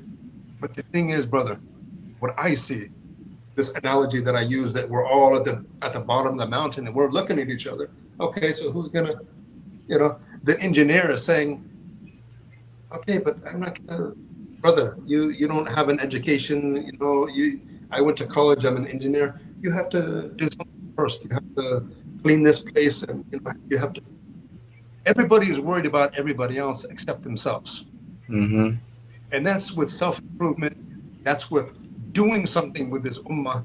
And my whole point is, what can we do? We need to be putting our fingers that we point and pointing them right at ourselves. What we need to be getting into our wallets, pockets. Now look at me, saying we need to do it. Look at me. It's like a habit. It's like an addiction that we need to do this. We need to do that. And I think it's important to discuss ideas, yes, that we need to do. But when we discuss what we need to do, let's network with people, professionals in those fields, and let's get something done. All right. Change it to what are we doing? Boom. Period. Let's do something. And I think that's why talks like this are very beneficial, because we see that we have problems, but again, what are we going to do about it? Who we got back on stage? Mo Ali, are you here? I don't think Mo Ali is here. Add him to the stream again. Yeah, I'm really sorry about that. I had connection issues. I'm sorry about that. Oh, there you are. Hey, no problem. I was about to actually talk about something, if you guys don't mind. When you were talking in the beginning of the stream about men avoiding confrontation. I think this is an issue, especially with us men nowadays, not necessarily Muslim men, but men in general. I think a lot of men out there, they avoid confrontation because, and I've noticed that a lot of men out there in this day and age in 2022, they're very weak. So I would like to know Brother Maliki's perspective about this, because I do respect him a lot, and I think Brother Maliki is a very, very strong brother. Like, wallah, I'm not just saying this. From the way he talks, from the way he speaks up, even Brother Harun, like, I think they're very strong men, and I think they hold very strong values. So I would love to hear your perspective about this, Brother Maliki. What specifically? What can I help you with? So basically, I think a lot of men out there in 2022, in this day and age, for example, they avoid confrontation, they avoid challenges, they always like to be in their comfort zone. Why do you think this is going on nowadays? And in the past, it wasn't like that at all. Like, especially in the Muslim community, I've seen that a lot. The number one thing is we don't live through tribulations. You can get, we live in a time of ease. We live in a time where you can get things like that. We live in a time where we can say a lot of things from the safety of our keyboards. There's so many components to this. We have fathers that are inactive in our lives. We have fathers that sometimes um, bring culture into and they wrap it with a bow that says masculinity when it has nothing to do with masculinity. We know that the most masculine man to ever live on the planet was Muhammad sallallahu alaihi wasallam, and the men that were around him, radiallahu anhum, right? But we've lost it. Yes, men are weak because we don't understand what masculinity is. We think that masculinity or being a man is to be angry and have that be our go-to emotion. And when the opposite is actually true. Now, I've always said, I've talked about masculinity for over 20 years. If you want to understand masculinity, the first step or hurdle you need to get over is to be a masculine man. You have to learn to submit. Submit. What, Ali? What do you mean? What do you mean to the first step of masculinity is submission? Well, look here, man. If you're not submitting to Allah subhanahu wa ta'ala, if you are submitting to your lower desires, if you have no control over yourself, your emotions, what you want in your life, you have no goals in your life, you don't have control. And guess what? In that moment, you are not a leader and you cannot lead and you are not qualified to lead. A lot of Muslims, men say, I need a wife who is going to obey me. For what? Oh For my what? God! Don't make me start. Follow what? Like she's gonna obey you for what? How about you be a man first, and then find a wife that can obey you? That's it. That's what, look, I'm going to tell you something right now. It's so easy. People are struggling to find spouses or to find a good husband. But I'm telling you, bro, if you understand yourself and you're submitting to Allah subhanahu wa ta'ala and you have your lower desires in check and you have a plan and you work hard and you love Allah subhanahu wa ta'ala and His Messenger sallallahu alayhi wasallam, bro, women will throw themselves at you, bro, because they're looking for real men. Period. 100%. Yep. 100%. You know what So I'm saying? someone like myself, I'm sorry to cut you off. Someone like myself, I'm 23 years old and I work full time. I know for a fact I'm not ready to get married. So I'm not gonna even try. I'm not financially ready. I'm not mentally ready. None of that. I know for a fact I'm not ready for marriage. So I'm not gonna go and chase marriage and go after him. But so the problem with men nowadays, they don't care. Oh, I just want the wife. I want the wife that will be submissive to me. Man, you need to be basically how do you need to give her what she needs and what you're obligated in order to find this submissive woman. And like you'll not just find her like that. You know what I mean? Yeah. Oh, So 100%. The men like that, they want to be leaders, but there's nothing worth following them for. yeah, And that's what it comes down to it. I mean, maybe it's just my military background, but the first thing I learned in leadership training is how to follow orders. That's the first thing you learn how to do is to follow orders. Because if you can't follow orders, how do you expect other people to follow your orders? Whether you like it or not, you Exactly. follow order. And in Yeah. that context, Brother Ahmed, in that context, we men follow Allah subhanahu wa ta'ala and His Messenger sallallahu alayhi wasallam. If you're not on track like that, like the brother says, I respect what he says. I'm not ready to be a husband. I'm not yeah. fine there. I'm not maybe mature wise there. Mhm. Wisdom right there. I respect that brother. I don't know who he is, but I respect him so much because he doesn't want to ruin somebody's life because, for lack of a better word, because he's horny and he's getting married. Yeah, you know, brother Malik, even here in Egypt, men have that problem. You know, they just want a woman. They, like you said, they're just looking for intercourse and all that, and they don't care. Oh, like you're not financially ready, you're not mentally ready, you don't have an apartment, and you don't have the money to give her mahar. طب حبيبي, يعني, how are you gonna get married? What the? Right. It's just like that. And that's the men don't want to go through the boot camp of life. They don't want to go through the boot camp of Islam. The And easy way out. yeah, they don't want to commit. They don't want to go through that rigorous training that call it what you want, Spartan Agoge, call it whatever you want. Men want things like that. Hey, I'm protecting my bro. I actually talked to young cats, man, and they said, listen, Allah subhanahu wa ta'ala says, if I get married, Allah is going to give me rizq. I said, okay, yeah, true, yep. But what do you mean? He said, bro, I don't have a job. And so Allah will give me a job. And I'm just thinking, I guess that I'm gonna die. Okay. Not how this works. It's not how any- Delusional these people are, seriously. Like, I'm You just, know, sadly, I used to think like that, and alhamdulillah, I've been guided. that's like entering an exam without studying and saying, "Oh, Allah is gonna make me succeed." Yeah, Oh, yeah. هذا شيء غريب صح؟ طيب عمي غريب. you have to take by the reasons. You have to study. You have to work. You have to find the job. Like, the money is not gonna come out of the sky. Yeah. Gotta tie your The- camel, man. It's The- so strange. And you actually see why women are like, who am I going to marry? Where's the real men out? This is why you're seeing women. 100%. This is why you're seeing women that are proposing to marry men. Like, I can't find a good man. I'm not going to wait for somebody single. Are you available? I think that anyone's approached me, but it happens all the time now because women are want to get married to good men.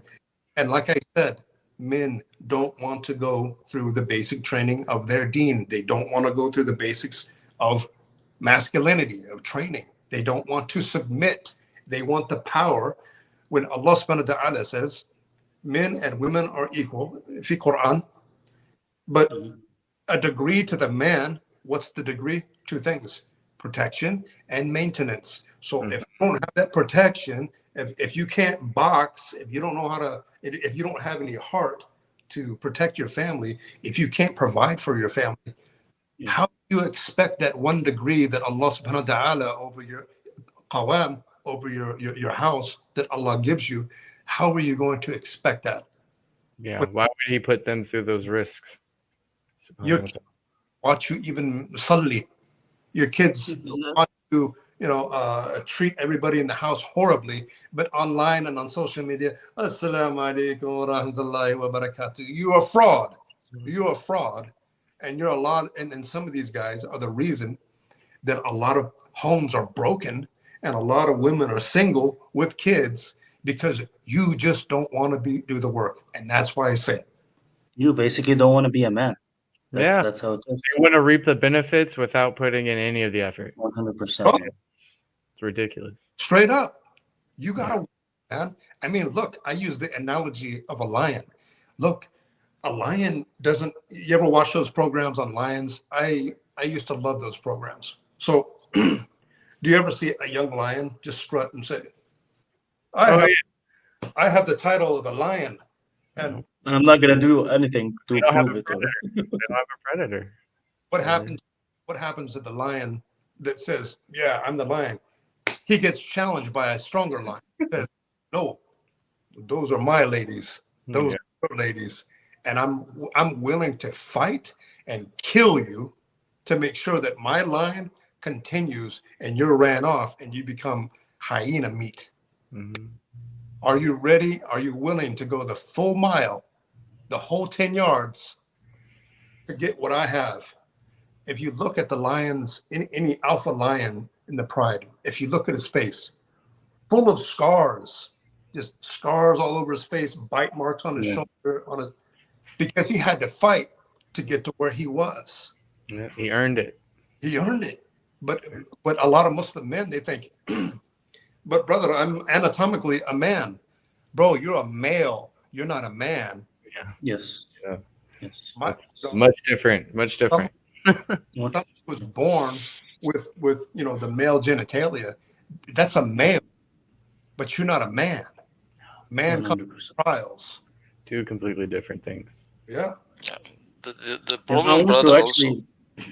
Yes. Yeah, go ahead, please. Yeah, go ahead. No, actually, the also the social system we bring up our kids is totally ruining their manhood. It's like keeping them in the male yard for a long time, like refraining from taking responsibility. I recall when I had but by that time I was 33, 34, and I had the same age friend from Yemen, and I was shocked because we were somewhere and he wanted to go back to Yemen because his 15 years old son wedding is due in couple of months. I said, 15 years old is gonna marry. He said, yes, of course, 15 years. I married 15 years, and I'm going to be grandfather in couple of years from now. So the environment is extremely important in terms of, okay, now how we treat our kids, what kind of chicken we made out of them in home, like feeding them, nourishing them. Okay, you are still a kid, you are still young, you have to go to the school, you have to finish the secondary school, then you have to finish the college, and you have to do this, you have to that, and that is really killing their manhood, is killing their skill set, instinct skill set that Allah subhanahu wa ta'ala implanted in their system. The same moment they get the ability to reproduce themselves at the age of 12 or 13, they're supposed to be responsible, because they cannot, the system is very integrated in our human body. We cannot have the ability to reproduce ourselves, and still we cannot have the physical and mental capability to take responsibility of what we are going to reproduce. So it is our also a parental mistake. It's our society mistake. Like, we are chickening, we are like refraining, we are taking 100 steps back to provide this environment, manhood environment, to our kids, and raising them up as males, not men. 100%. 100%. Yeah. Welcome. So, Haroon. Assalamu alaikum wa rahmatullahi wa barakatuh. Salam. Brothers, how are y'all? Hey. Yeah, this conversation got me aroused. I had to get up and get dressed to get in on this one. So, and this is Harun is back, this Habibi. Alhamdulillah, amale. Yeah, basha. Habibi, Good to see you again. Alhamdulillah. So today, my eldest son got into a fist fight, and of course, he was abused a great deal before he actually submitted to it, and but I didn't get too much onto him because he did defend himself, and he did. But I told him, I said, okay, this is what we do in our religion. Okay, it's much better. I mean, don't lose your temper. Let's stay cool headed. Because the moment you lose your temper and then you react out of anger, you don't know what can happen. I mean, that's you're not making good rational decisions, and that's the things we need to be talking to our children. From day one, stay calm. Don't let people get under your skin. And this is what a real man is. A real man is the most powerful one in the room.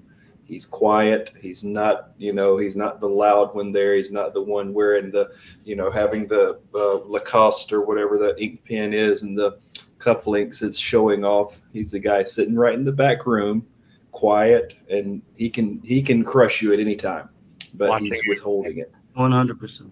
That's right. That's the thing. And I want to shed light on something that Brother Malik said. You know why a lot of women out there, when they see a man who is actually a real man, who has strength, who has the assertiveness, who has the dominance, all these attributes that men lack nowadays, they're just all over him. Even if this man is married and he has a wife, she would rather be a second wife for this man who's actually a real man, who has the attributes of a real man, than go to see those weak men that we have nowadays. The strength, the courage, the assertiveness, the dominance, all these things that the attributes of a real man. So I just wanted to shed light on what Brother Maliki said. Like, when a woman sees a man like that, because those men are very rare, she's all over him, and she doesn't care if he's married and he has 2 or 3 wives. She would be a fourth wife. She wouldn't care. Mm-hmm. Yeah. The ones we give our hats off to. I mean, the diaper changers, the ones that can cook, the ones that take the trash out. These are what real men are.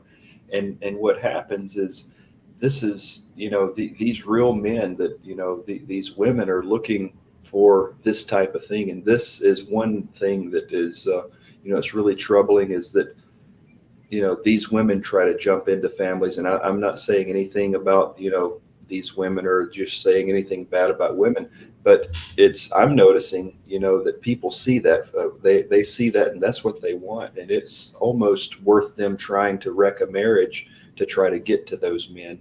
And that's probably a whole complete other conversation, but that's just something that I've noticed. I've seen that a couple times. It ain't pretty. Mhm.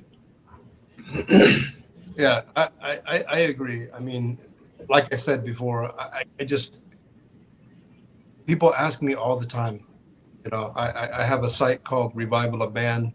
That's what my name is on Twitter. And I've counseled a lot of people about masculinity.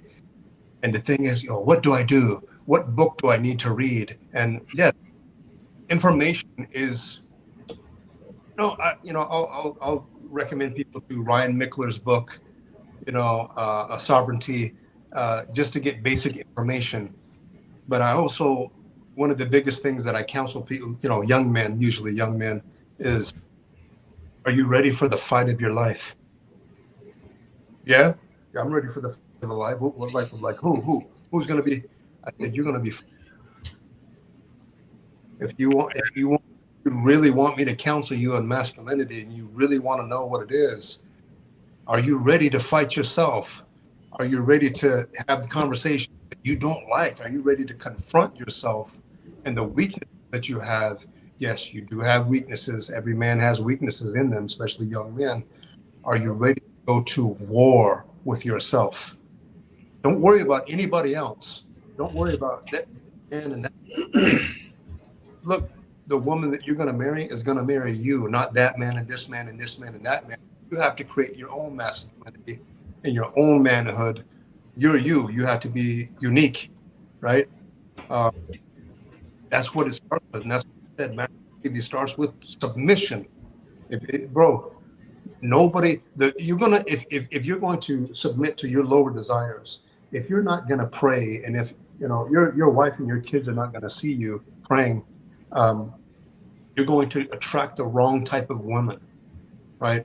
But if a woman sees you, okay, this guy is not asking me for nudes. This guy is not being indecent in his speech with me before we get married and asking me all kind of bad questions. There's something different about this man. There is. Yeah. This Not man. interrupt real quick, but my wife told me, I was like, "Why did you pick me?" And she said, "You were the only one who didn't try to get with me. Like, you got to know me, and you did, yeah, I saw your motives, and uh, alhamdulillah, I'm the one she picked." So yeah, 100% correct what you said, man. Assalamu alaikum. Alaikum salam. Yes, I don't know if you can hear me. Alhamdulillah. Yeah, we hear you, but you have a lot of background noise. That truck's. How's that? Can you hear me? Yeah, it's a little bit better. Do you have headphones or like a trucker's headset? No, I have to. I'm gonna pick it up a headset soon. So. Oh, okay, inshallah. Yeah, welcome to the show, man. What you got to that's about the subject? Thank you. Yeah, I was actually listening, and it's very true, and it's sad now because, like, even with the sisters, they're even questioning themselves. They have family members asking them themselves, like, because even the revert sisters, most of their families, are telling them, "Oh, as you see, because they marry because they can't have a boyfriend, inshallah," and then it goes a different way, a different direction. Is he cutting? And because the man, he thinks he's ready. Yeah, he is. He's cutting bad. Yeah, bro, you're cutting, I'll bro. try. Okay. I'll grab a headset one time, inshallah. And I'll Yeah, come back. I think headset too. Inshallah. And that challenge that you're talking about, Brother Ali, um, I remember it was Jamal Abdel Nasser Street, and That's where I live. That's where I live. That's so that's my town. So that's that was my street. So I used to live there too in Al Safra. yeah. Al Ghasafra. So I'm very close to Victoria. Okay. the Al-Agami and all that area there. So I had a list this long from the hospital where my son was born. My son was born right there. And I never forget, I'm coming down and I'm fixing to go to the pharmacy, and I need to go to Fatala Gumala. I need to go to all these places. And I'm just sitting there and the whole world's spinning. I mean, my son had been on this earth for, almost 10 hours. And I'm sitting there and I'm thinking, like, what am I going to do? I don't know which, this way, that way, and everything's spinning. And then I just stopped and I say, okay, first thing on the list, and then that's one step, one step. And this is the thing, I put that to, being a parent or being a father. It's doing all of these things one step at a time. Every single thing that you do. I mean, you want to focus on where you're trying to get to, but it takes right there where you're at that time. And it's just, you just look at that hill, it's one rock to step over at a time. And the consistency will finally get you to that final destination, to where, my 14-year-old just knocked the kid's teeth out almost. So I mean, that's, but we, that was, I can't believe that was 14 years ago. It's just, Brother Arun, I'm 23 now, and when I was your son's age, I was also getting into a lot of fights, so that's normal. Egyptians are known for fighting. That's what Egypt is. Man, Yeah. I Very want hectic place, I agree. Yeah. but only in Egypt, not outside Egypt. Only in Egypt they like to fight. If you see them in Saudi, you think, like, Egyptians, what are these guys? They just so quiet, and Yeah. peaceful, and nice. You know why though? Because they're afraid of getting fired, because they need the money, they need the living, all that. So I watched two guys up on a building. They had, the cement, and they were plastering the side of the cement wall. And I'm sitting there, and I'm just kind of looking and out the bus, and these two guys fighting. You can hear them punching, and one guy gets knocked down, and then he runs around and pulls. When they're doing this work, they don't have scaffolding. They just use wood, and they tie it with ropes. This crazy guy jerked the scaffolding out. Two guys fall down from where they're working, and he starts beating the guy. But that's fights in Egypt. I'm ruining the whole stream now. I'm just. I'm just being very truthful. VA. That's how it Oh, goes. yeah, عايز حقي. عايز ايه يا عم؟ والله بحسيبك عايز ايه؟ But Egypt's mentioned. It's about what was this? It's the graveyard of invaders. I've heard this said before, that Egypt's known for, it's full of men, strong men that are ready at any moment to, Not now. Definitely not now. Allah sallallahu alayhi wasallam said in a hadith, which is muttafaqun alayh, that you will find that the Masri'in there's no better foot soldiers. He talked about infantry than the Masri'in. Okay. I mean, the Egyptian army is the strongest Arabic army, like in the region, 100%. Like if you Google, I think we're ranked like 10th on the world or 11th on the world. So our army is very strong. So, Mashallah. not comparing it to the States, because the American army is the strongest in the world, 100%. And that's something that makes men also, is that, I mean, it's mandatory to in Egypt for military to go to the military. Yes, and yes. that's something that, I mean, a sense of taking care of your country also is something that a lot of people are lacking. We're nowadays everybody, they're raising their kids to to be against everything that's the norm.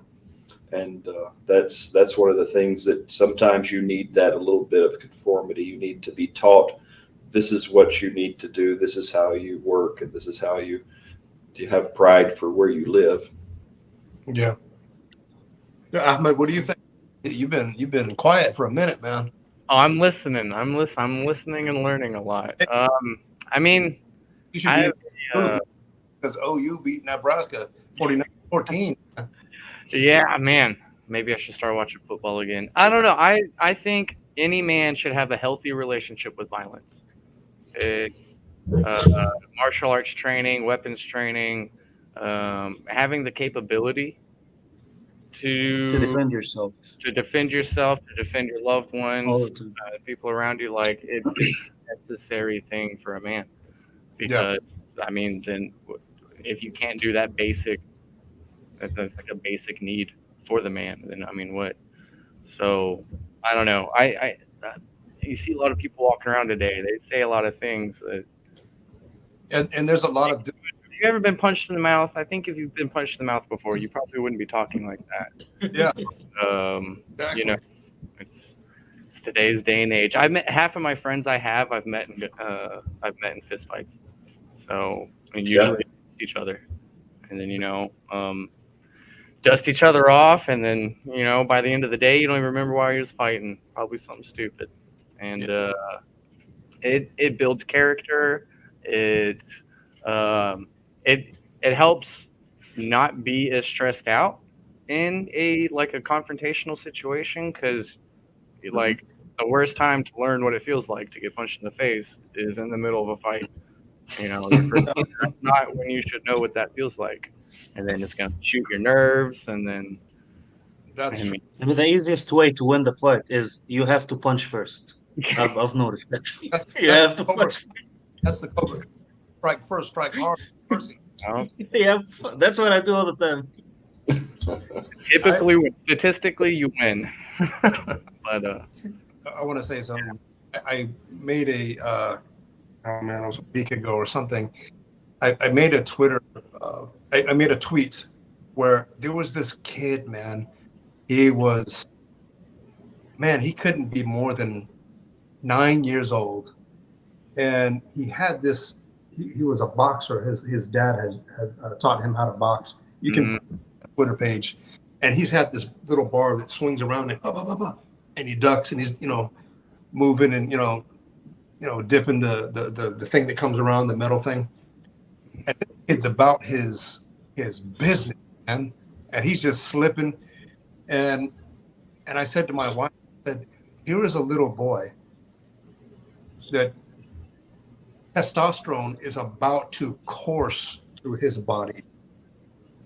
But he has something physical that he can take his aggression out on.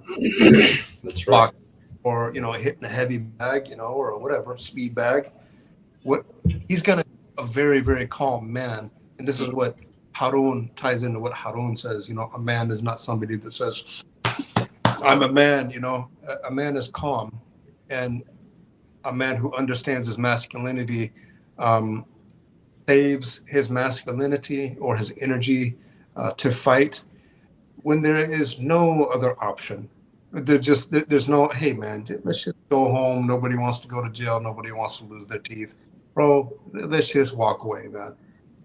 But you need that testosterone, you need that masculinity and manhood. If something does happen, hey, we're gonna box, man. And it's just there's no way out of it, so you have to, right? you don't have a choice. I said to my wife, I said, here's a boy that probably will never get in a fight in school in his life because everybody knows he's about that life. And me being in martial arts since I was 5 years old, I have pictures of myself when I was 5 years old wrestling, doing grappling. And the thing is, what Ahmed was saying, when you get into martial arts, humbles you. As soon as pinned to the floor, as soon as you get punched in the mouth, you say, first of all, you say, I thought it was going to be worse.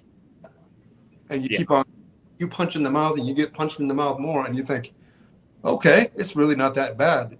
But if you don't train and you get punched in the mouth when you're in 6th grade and you're going to say, oh my God. Oh. You get punched so hard you smell it. Yeah.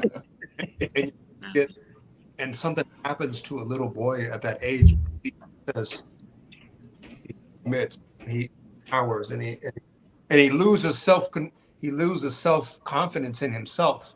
He's going to be thinking about that in his 30s. And that is thinking about that moment. And that is something extremely unattractive to other men that would, want to roll in the wolf pack, and especially women. So get your kids into martial arts. 100%. 5 years old. I was 5 years old. I used to go to wrestling matches. I didn't know what I was doing. I had been to one practice, and I was 5 years old. And we had 3 matches. I lost every single one of them. And, and I was 5 years old. I cried. And this is another thing I want to get into. I was 5 years old, and I was just like, I cried because I was so mad. And I just, how could somebody beat me? And I walked off. And my dad, who was a very secure alpha male, he said, boy, you better go back into that circle and you better shake his hand and you better say, good match. Mm-hmm. And I went back and I shook his hand, and then it didn't feel good. But let me finish the story. Why? We as men need to be defeated to understand what it feels like to be defeated, what it feels like to be almost beat or punched in the mouth or lose a match or lose a fight. We need that. Yeah. So I went home and I talked to my dad. And what did I do wrong? I'm just 5 years old, bro. Literally 5. I'll post some pictures on Twitter later. He said, and he asked me, I'll never forget this in my life. I love my father, God rest his soul. He told me, how did it feel to lose? And I thought about it and I said, it's the worst thing in my life to be overpowered by another kid. And he said, okay, well, there's only one thing to do then. Do you want to win? Do you want to master your grappling? Do you want to get better? I said, more than anything in my life. Yep. But then what did he say? Just like I said before about masculinity. Are you ready to go to work? Are you ready to go to war on yourself? Are you ready to do push-ups? Are you ready to do sit-ups? Are you ready to, running? Are you ready to get your lungs? Are you ready for all of these things so you can be great? Yeah. And 5 years old, I went, yeah, I guess. Long story short, I went back that next weekend and I won 1 match and I lost 2 matches. So now I knew how to win, what it felt like to win, and what it felt like to lose. Long story short, by the age of 7, and I have a picture of me holding up a gold medal with a certificate, first in my weight class in the whole state. I was a state champion at the age of 7. Again, I was a state champion at the age of 14. Yeah. And when I won that first match, I'm all, I have this big smile and gold medal. My dad looked at me and he said, you remember when you lost all your matches and when you were crying? I said, yeah. How does it feel to win? Good. He said, well, let me tell you something.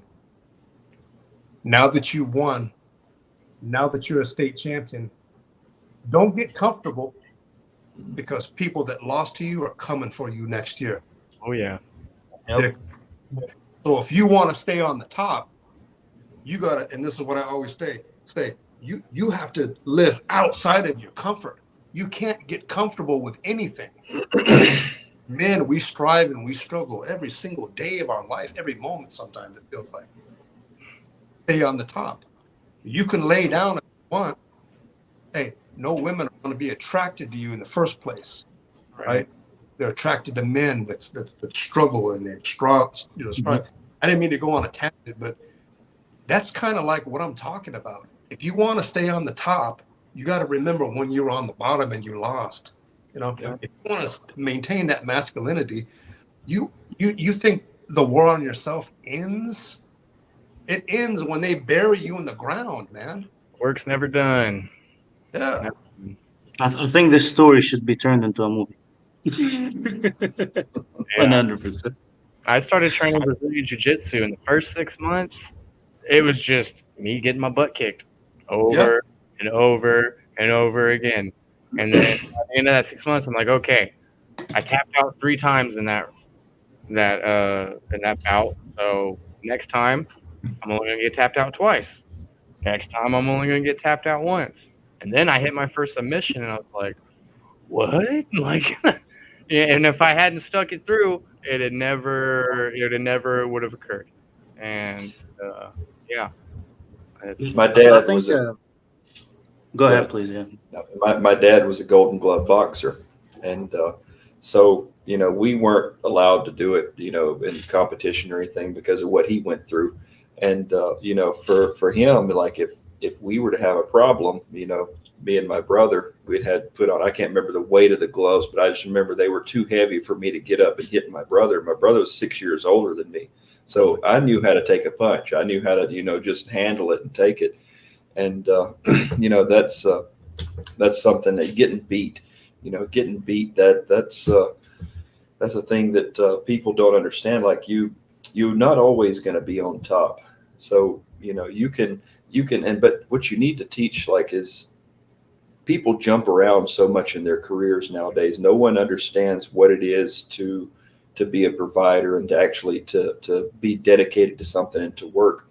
And the reason that I'm saying this is because it goes along is sometimes that fight. It might be some type of physical fight, but you might be inside of a job that you just stick to it. You just stick there and stay there a little while longer. You can make $100,000 a year in McDonald's. I mean, if you stay there and you work your way up, and that's one of the things that people are not, we're not doing. Is most people now, they don't stick to a company to progress in the company. They jump around to so many different companies, and these corporate companies, they say, oh, look at the experience this guy has. Let's put him in a position. Then they got idiots running the company, and but you got all these people that are working their way up. They know they know from the mop all the way to the president's chair.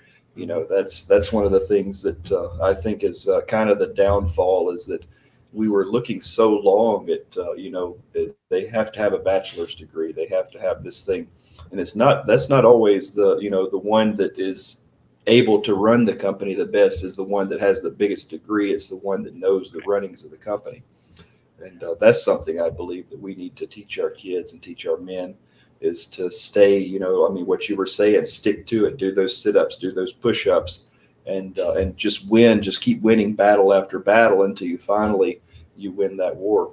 yeah. Intensity is nice, but consistency always wins. That's right. Bingo. Like something that I do want to say, that motivation is temporary, but consistency will last you longer and longer. That's how it works. Like motivation is just a temporary thing. But I do have a question that I think that goes along with everything that what we're saying. What is one thing that makes you angry the most? For like, this question is for basically the four of us, and if there's someone else in the comments that would like to respond, because I have an answer, but I would love to know your answer. What is this one thing that make you angry the most? Why don't you go first, and then we'll Okay, give. being disrespected, being disrespected, especially from another man. This is one thing that I cannot stand. Arun, you want to go? Making like feeling that I'm beneath you as a man. This is one thing that I cannot stand. 100%. And I've always been like this since I was like 12, 13 years old. Now I'm 23. And actually, most of my fights that I've been to is because of this reason. When a man, like, he's acting like he's superior over you, or he's better than you, treating you like Americans say, like a punk. I'm sorry to cuss, you know? This is Yeah. one thing that I cannot stand. I cannot stand this. Like makes me like boil out of anger. But what about you, brothers? Well, I guess we'll take that right there. It depends. If, no, I don't think any man on the stage likes to be disrespected by anybody. But if it comes from somebody that maybe is in your wolf pack or somebody that you trust, and he's got some sharp words for you, I don't mind.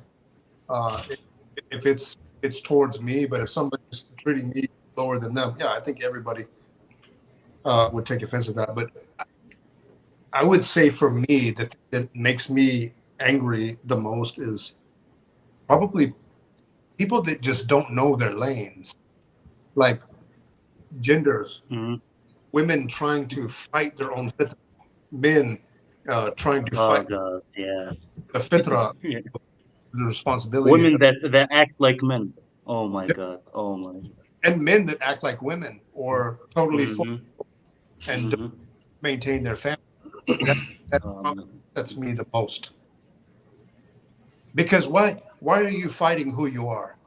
You know, I- it just it boggles my mind that a woman would ever think that being a woman is weak, that being a mother, carrying a human being inside of you for 9 months and giving birth, and Allah subhanahu wa ta'ala gave you milk and your whole body is a miracle, and the nature in which you teach your kids, the patience that you have with your kids, Mm. and then you would think that or look at it like it's a weakness. It never fails to just, it blows my mind, you know? Opposite. That's that's strength beyond anything I Yeah. know. That's crazy. What about Ahmed and Harun? What's the same question to you? What makes you the most mad? I want to know. Well, this sounds like a cliche answer, kind of, but like I make myself mad at my my shortcomings, like not living up to my own expectations, I guess you can say. Like a vast majority of why I'm angry is because of myself. And even before I converted, I've I've struggled a lot with like I don't know. I put a lot of blame on myself. I just blame myself for everything. Um, I think part of that comes from growing up. I would do the opposite, but so now like super accountability. But yeah, my own shortcomings, saying I want to do something and not following through, or letting somebody down, or uh, stuff like that. But you know something, that's the process of learning what makes you, what age are you at? What age range are you now? 33. 33. So when you get like to Ali's age, and so when you get to these all I've Ali that's is what I, calling you old, Ali. I I tell people that I've failed more things than most people have ever started, and that's one of the things that you but you keep on getting up from it. You just that, and that's good. You have that drive. Every time I fail something, you look bad in front of the people, like, oh, look at that guy, he's still trying. At least I'm still trying. I'm continuing to one day you're going to make it. um, but for me, I've got a bunch of things that make me angry. But the one of the biggest things is, I can't stand a liar. Don't lie to me. Mhm. And Yeah.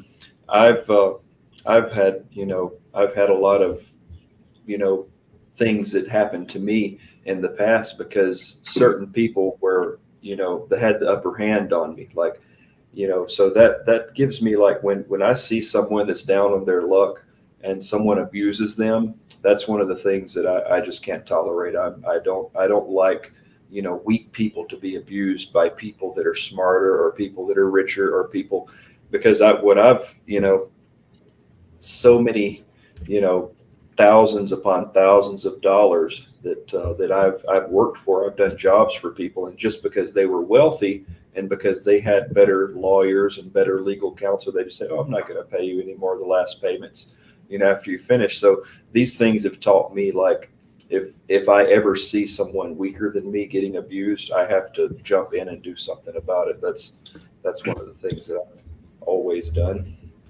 Another thing that makes me upset is when, and I keep on saying the word, I did a tweet about this because I did, maybe because I'm just remembering. can't when men that portray themselves as strong and masculine, when they tear down other men that aren't.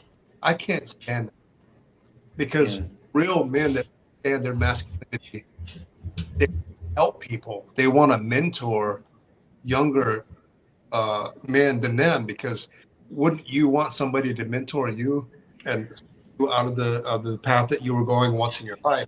I can't stand that. I think that that type of man is weak.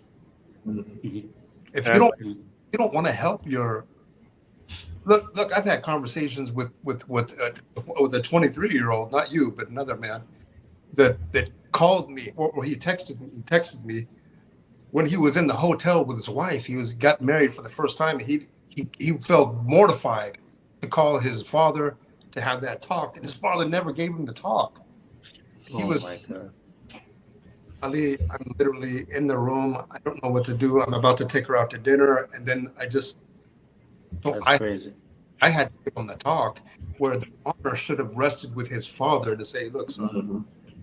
let's just talk about this." And you know, long story short, I don't know if I should say this, but he texted me 3 days later with two words: "Mission accomplished."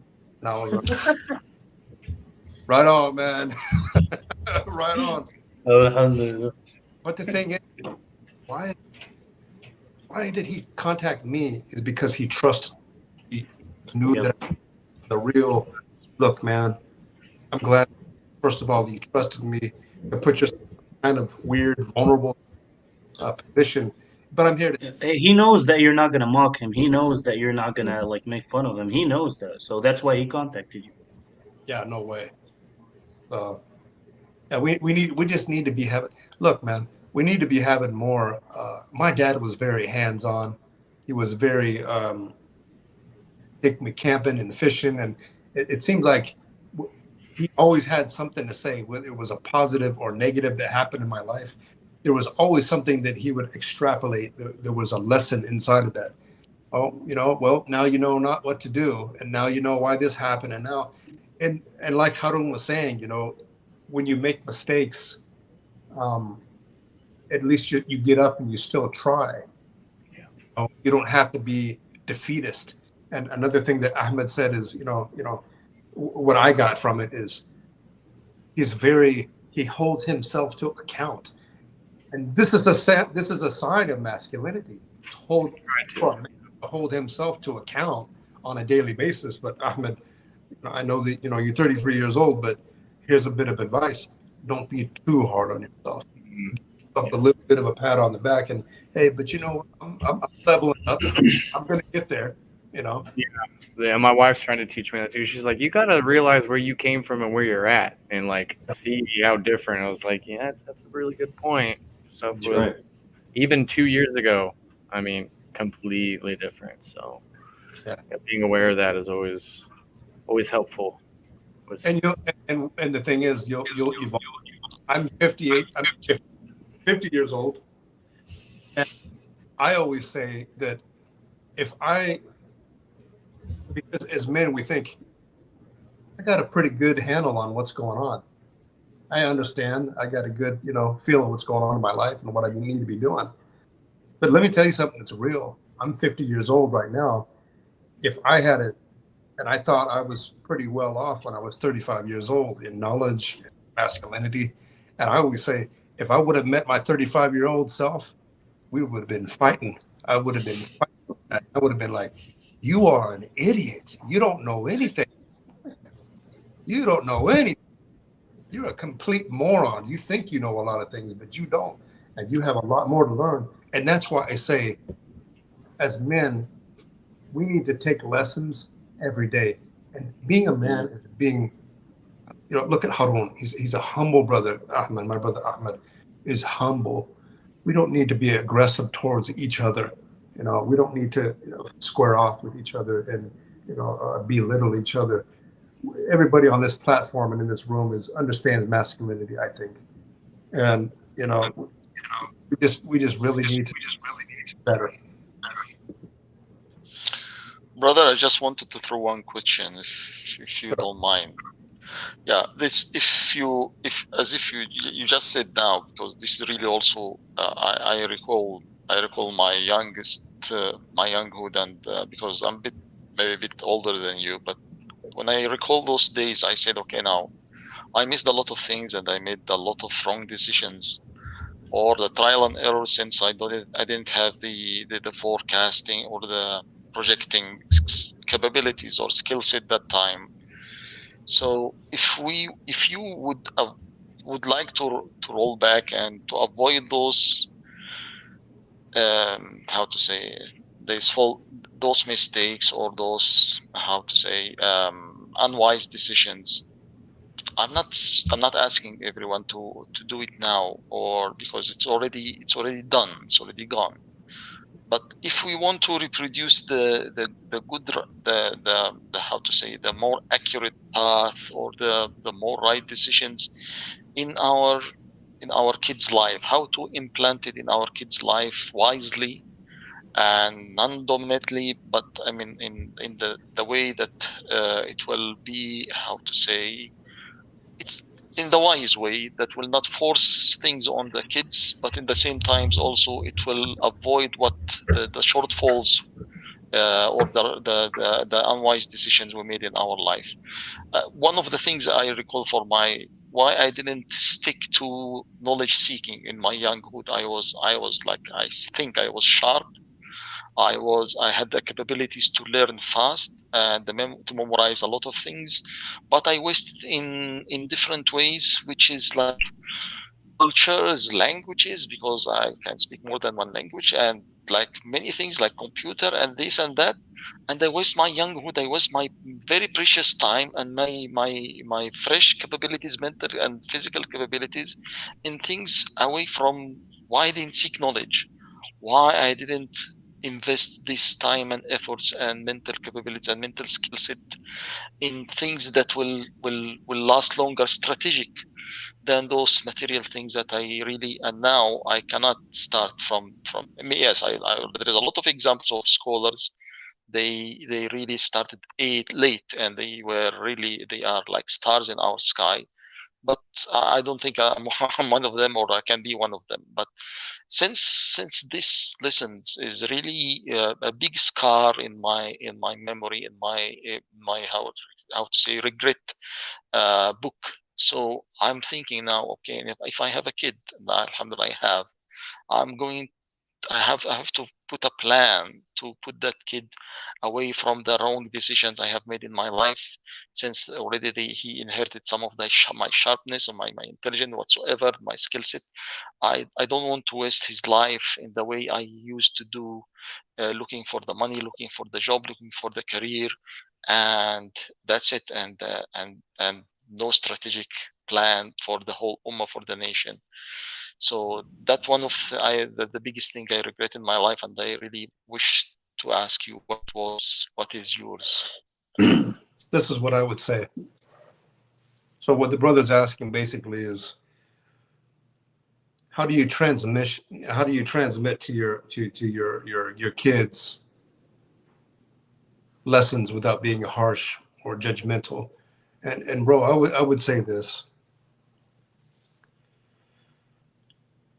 Kids follow examples, they don't follow words. I think that goes with kids. I think that goes with your wife. If your kids see you living that life that you're telling them about, they're going to latch on to what they see you doing. Like, if you don't, as the old saying goes, do as I say, not as I do. Well, if they see you doing good, if they see the fruits of what you're telling them in their own lives, and how you treat your wife and how you treat people that come over and how you treat your family, kids are sharp. Kids are always listening. Kids are always looking. They're always thinking. You are their first example. Like I say, little girls, when they grow up, um, the dads out there, you are the first example to you little girls of what a good man is supposed to be. That little girl doesn't trust any boy in her life like she trusts her daddy. And if her daddy is bad and treating her mother bad, she's gonna have a warped perception of what a good man is because my dad's doing this. And it's the same thing with our sons, right? We have to be that example. We can't lecture them and not live that life as well.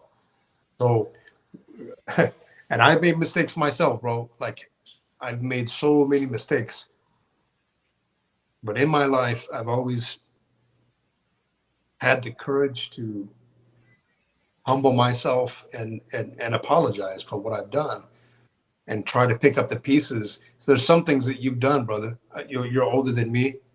Um, there's some things that you know and I know that you can't take back. You've made a mistake, which is there for life. All you can do is the best that you can do. And so that's what I'm saying. I don't know if the brothers want to answer. What I just think is kids see, they listen, they're looking to you for the example. You are their parents. And if they had bad parents, they would just think, why should I listen to this guy? He tells me to pray, and this guy prays one time in 8. He's telling me to pray. He's telling me not to do haram and not to have girlfriends. When I see Baba, watching movies with naked women on, he doesn't fast forward through the scenes of the indecency.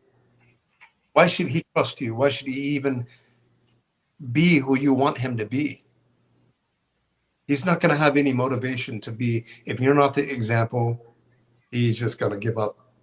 And that's all it is. And that's why I'm saying being a man is hard. You want to be the example, you got to fight yourself. If you're saying, son, don't look at those movies, you don't look at those movies either. Yeah. That's what I would say. Brothers, I don't know if you want to chime in. We'll wrap this up, inshallah, in about 10 minutes. But Ahmed and Brother Harun and all the other brothers in this. Go ahead. You know, I'm sorry. Go ahead, brother. So with me, I've got lapses of times in life where, I wasn't doing exactly the right thing after embracing Islam. And, life, it gets difficult, but I wish that I had started this earlier. I wish that I had began this and told my story earlier.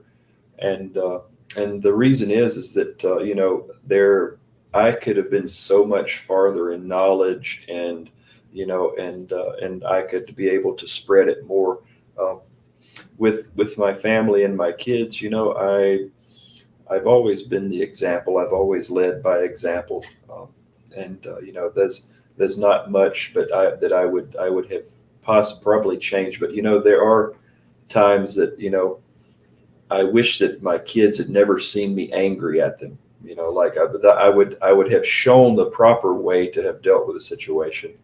Without raising my voice or doing certain things, because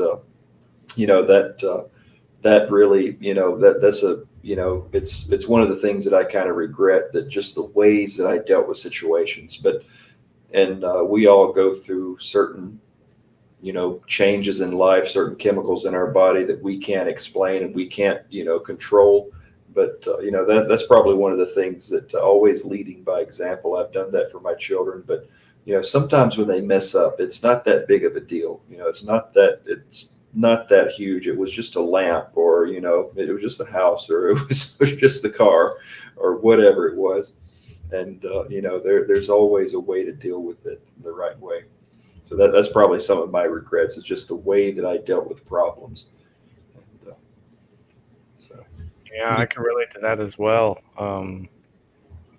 I've learned recently how to speak to my child about things she does that is wrong, and why they are wrong, instead of just, oh my gosh, why did you do that? And then that's where the situation's left at, and then that creates like a scar in their psyche, and which only turns into trauma later on and damages the relationship. And learning how to communicate and being honest with them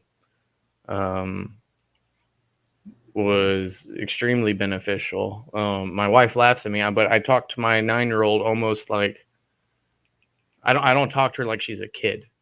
You know, mashallah, she's very smart. She's in the 3rd grade, reading at a 7th grade level, and so she sees through things very easily. You can't get things past her very easily, and without treating that with the respect I think it deserves, it's kind of like Brother Ali, what you were saying before. Well, if we don't give them the answers, they're gonna seek it, especially the smart ones. They're gonna find and answer that question. You might not like the answer that they find. So being open and honest and keeping that communication with them has been crucial in building our relationship. Her seeing me as an example, because she's not my blood daughter. She's but she's been calling me dad for like the last 4 years. Her biological father's not in the picture. So when I had first converted and I was learning how to perform salah, there was a few times where I'd come up from sujood and she's there right next to me. Just I never talked to her about it. I've left that realm and that decision to be made to her mother, and so now she knows if she comes to me, she will get an Islamic perspective. But I didn't sit her down and say, "Hey, you need to do this." She just watched it.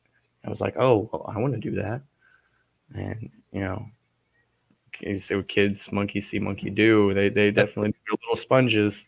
They soak it all in, and you might not even notice it. And I can't tell how many times I'll say something, and 4 months, 5 months later, she's like, "Hey, do you remember when you said?" Like, I don't know what I had for breakfast. What? Like, how do you remember that? Oh It's my amazing what they retain. Yeah. Brother Ali, check in the private chat. That's why I'm saying you think they're stupid, always listening, and they're always looking at us, right? Little corn has big ears. Well, hey, let's call this a night. It was a really good discussion. I do this every other Friday or every other Saturday, inshallah. Inshallah. If nothing, fellas can get together and talk it out and talk about anything. We need to network with each other. But make sure that you, if you can, follow me on YouTube, and or not follow me, subscribe to me and Harun the American Convert. He's got a channel, mashallah. And Ahmed, do you have a channel too?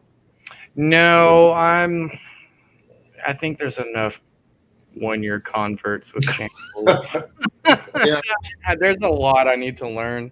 I'm here to learn, and I have no problem jumping on, but I don't think I have anything to contribute at this point in time. Love. Yeah. When we end this stream, can we stay backstage for a little bit and chat afterwards? Yeah, sure. Yeah. Okay. Good. Right now, so I gotta make a move here. About 10 minutes, my phone's gonna cut off. But I want to thank Ahmed for coming to the show. I want to thank Harun and our backs, Mo Ali or Muhammad Ali, and Positive Vibes. I hope that everybody would come back next week or the week after that, because this is a really good panel and we're getting some really good discussions and questions out there that I think a lot of people, if not ourselves, can learn from. We're talking about a lot of things where usually it's not talked about out there, especially men's issues and masculinity and stuff like that. So I think that maybe inshallah Abu Mujaddid, my guy from New York, man, he might come on next week, inshallah, at least on the audio, and drop some gems, inshallah. That's a good brother, Abu Mujaddid. But I want to thank everybody for coming on the show. Hope to see you next week, inshallah. Make sure that if you want to, you can follow me on Twitter. I go by the name of Click or Revival a Man on Twitter, and I have a YouTube channel as well called Malik Click.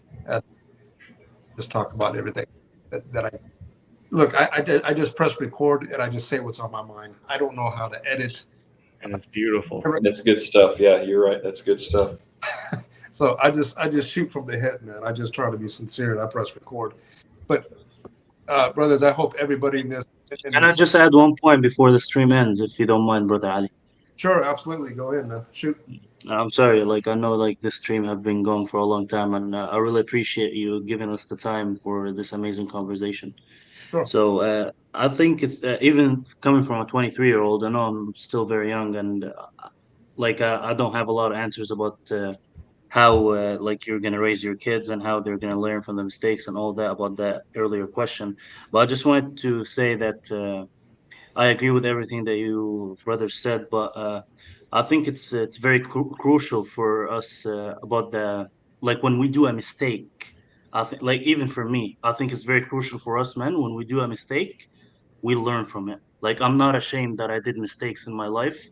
Actually, I think it's mandatory for us to make mistakes in order to us to develop as a man. So that's what I wanted to say, and assalamu alaikum. Alaikum Salam, salam. brother. Absolutely agree with that. I think that a man that's pampered, I think a man that doesn't make mistakes, how could a man like that be humble? How could a man look at somebody status wise below him who is younger than him that doesn't know out of masculinity what it is? How could he lower himself to his level and say, hey, man, I'm willing to help you. I'm willing to invest the time with you to help you? Uh, and I think it's impossible not to make mistakes. It's just, man, you cannot make a mistake. I mean, you cannot not make a mistake. So with that, let's talk again. I think that we need to have discussions like this. Not if if somebody could, I don't know how to do it, but if somebody could share on Twitter or on their YouTube when this goes down next time. I don't know how to do it through StreamYard, but we'll get on the same page. We'll talk about that after this stream. I'll show you exactly how to do it. Okay, absolutely perfect. So everybody in the audience, thank you for being participating. Thanks to the people that are on the platform. Um, I personally, I really enjoyed this conversation, and I think it would help a lot of people, men and women, uh, for them to just know that look, there really are active brothers in the community talking about masculinity, trying to help people, trying to talk about the things, the tough conversations that people don't want to have. I think people need to see that. I think a lot of people need to see men taking accountability for what we're doing, and we're owning it. The only thing that we ask is we're building the bridge. We're over here on this side of the valley building masculinity, and we're trying to build up men that are worthy of the women out there. We expect, without pointing fingers, all the fingers on this side of the bridge, we're pointing to ourselves and we're taking accountability for our own mistakes and our own misconceptions about masculinity. We expect women on the other side of the valley to also hold themselves accountable and to point the finger at themselves and have the hard conversations with themselves as well, so that we're building on this side and you're building on this side, so we could build a bridge toward each other, so our kids will have something to walk across, and their spouses when they get to that age of marriage, inshallah bi'ithnillah. So with that, I'm going to bid everybody out there in YouTube land salam alaikum and have a good weekend. Thanks everybody for coming tonight. وعليكم السلام ورحمة الله وبركاته.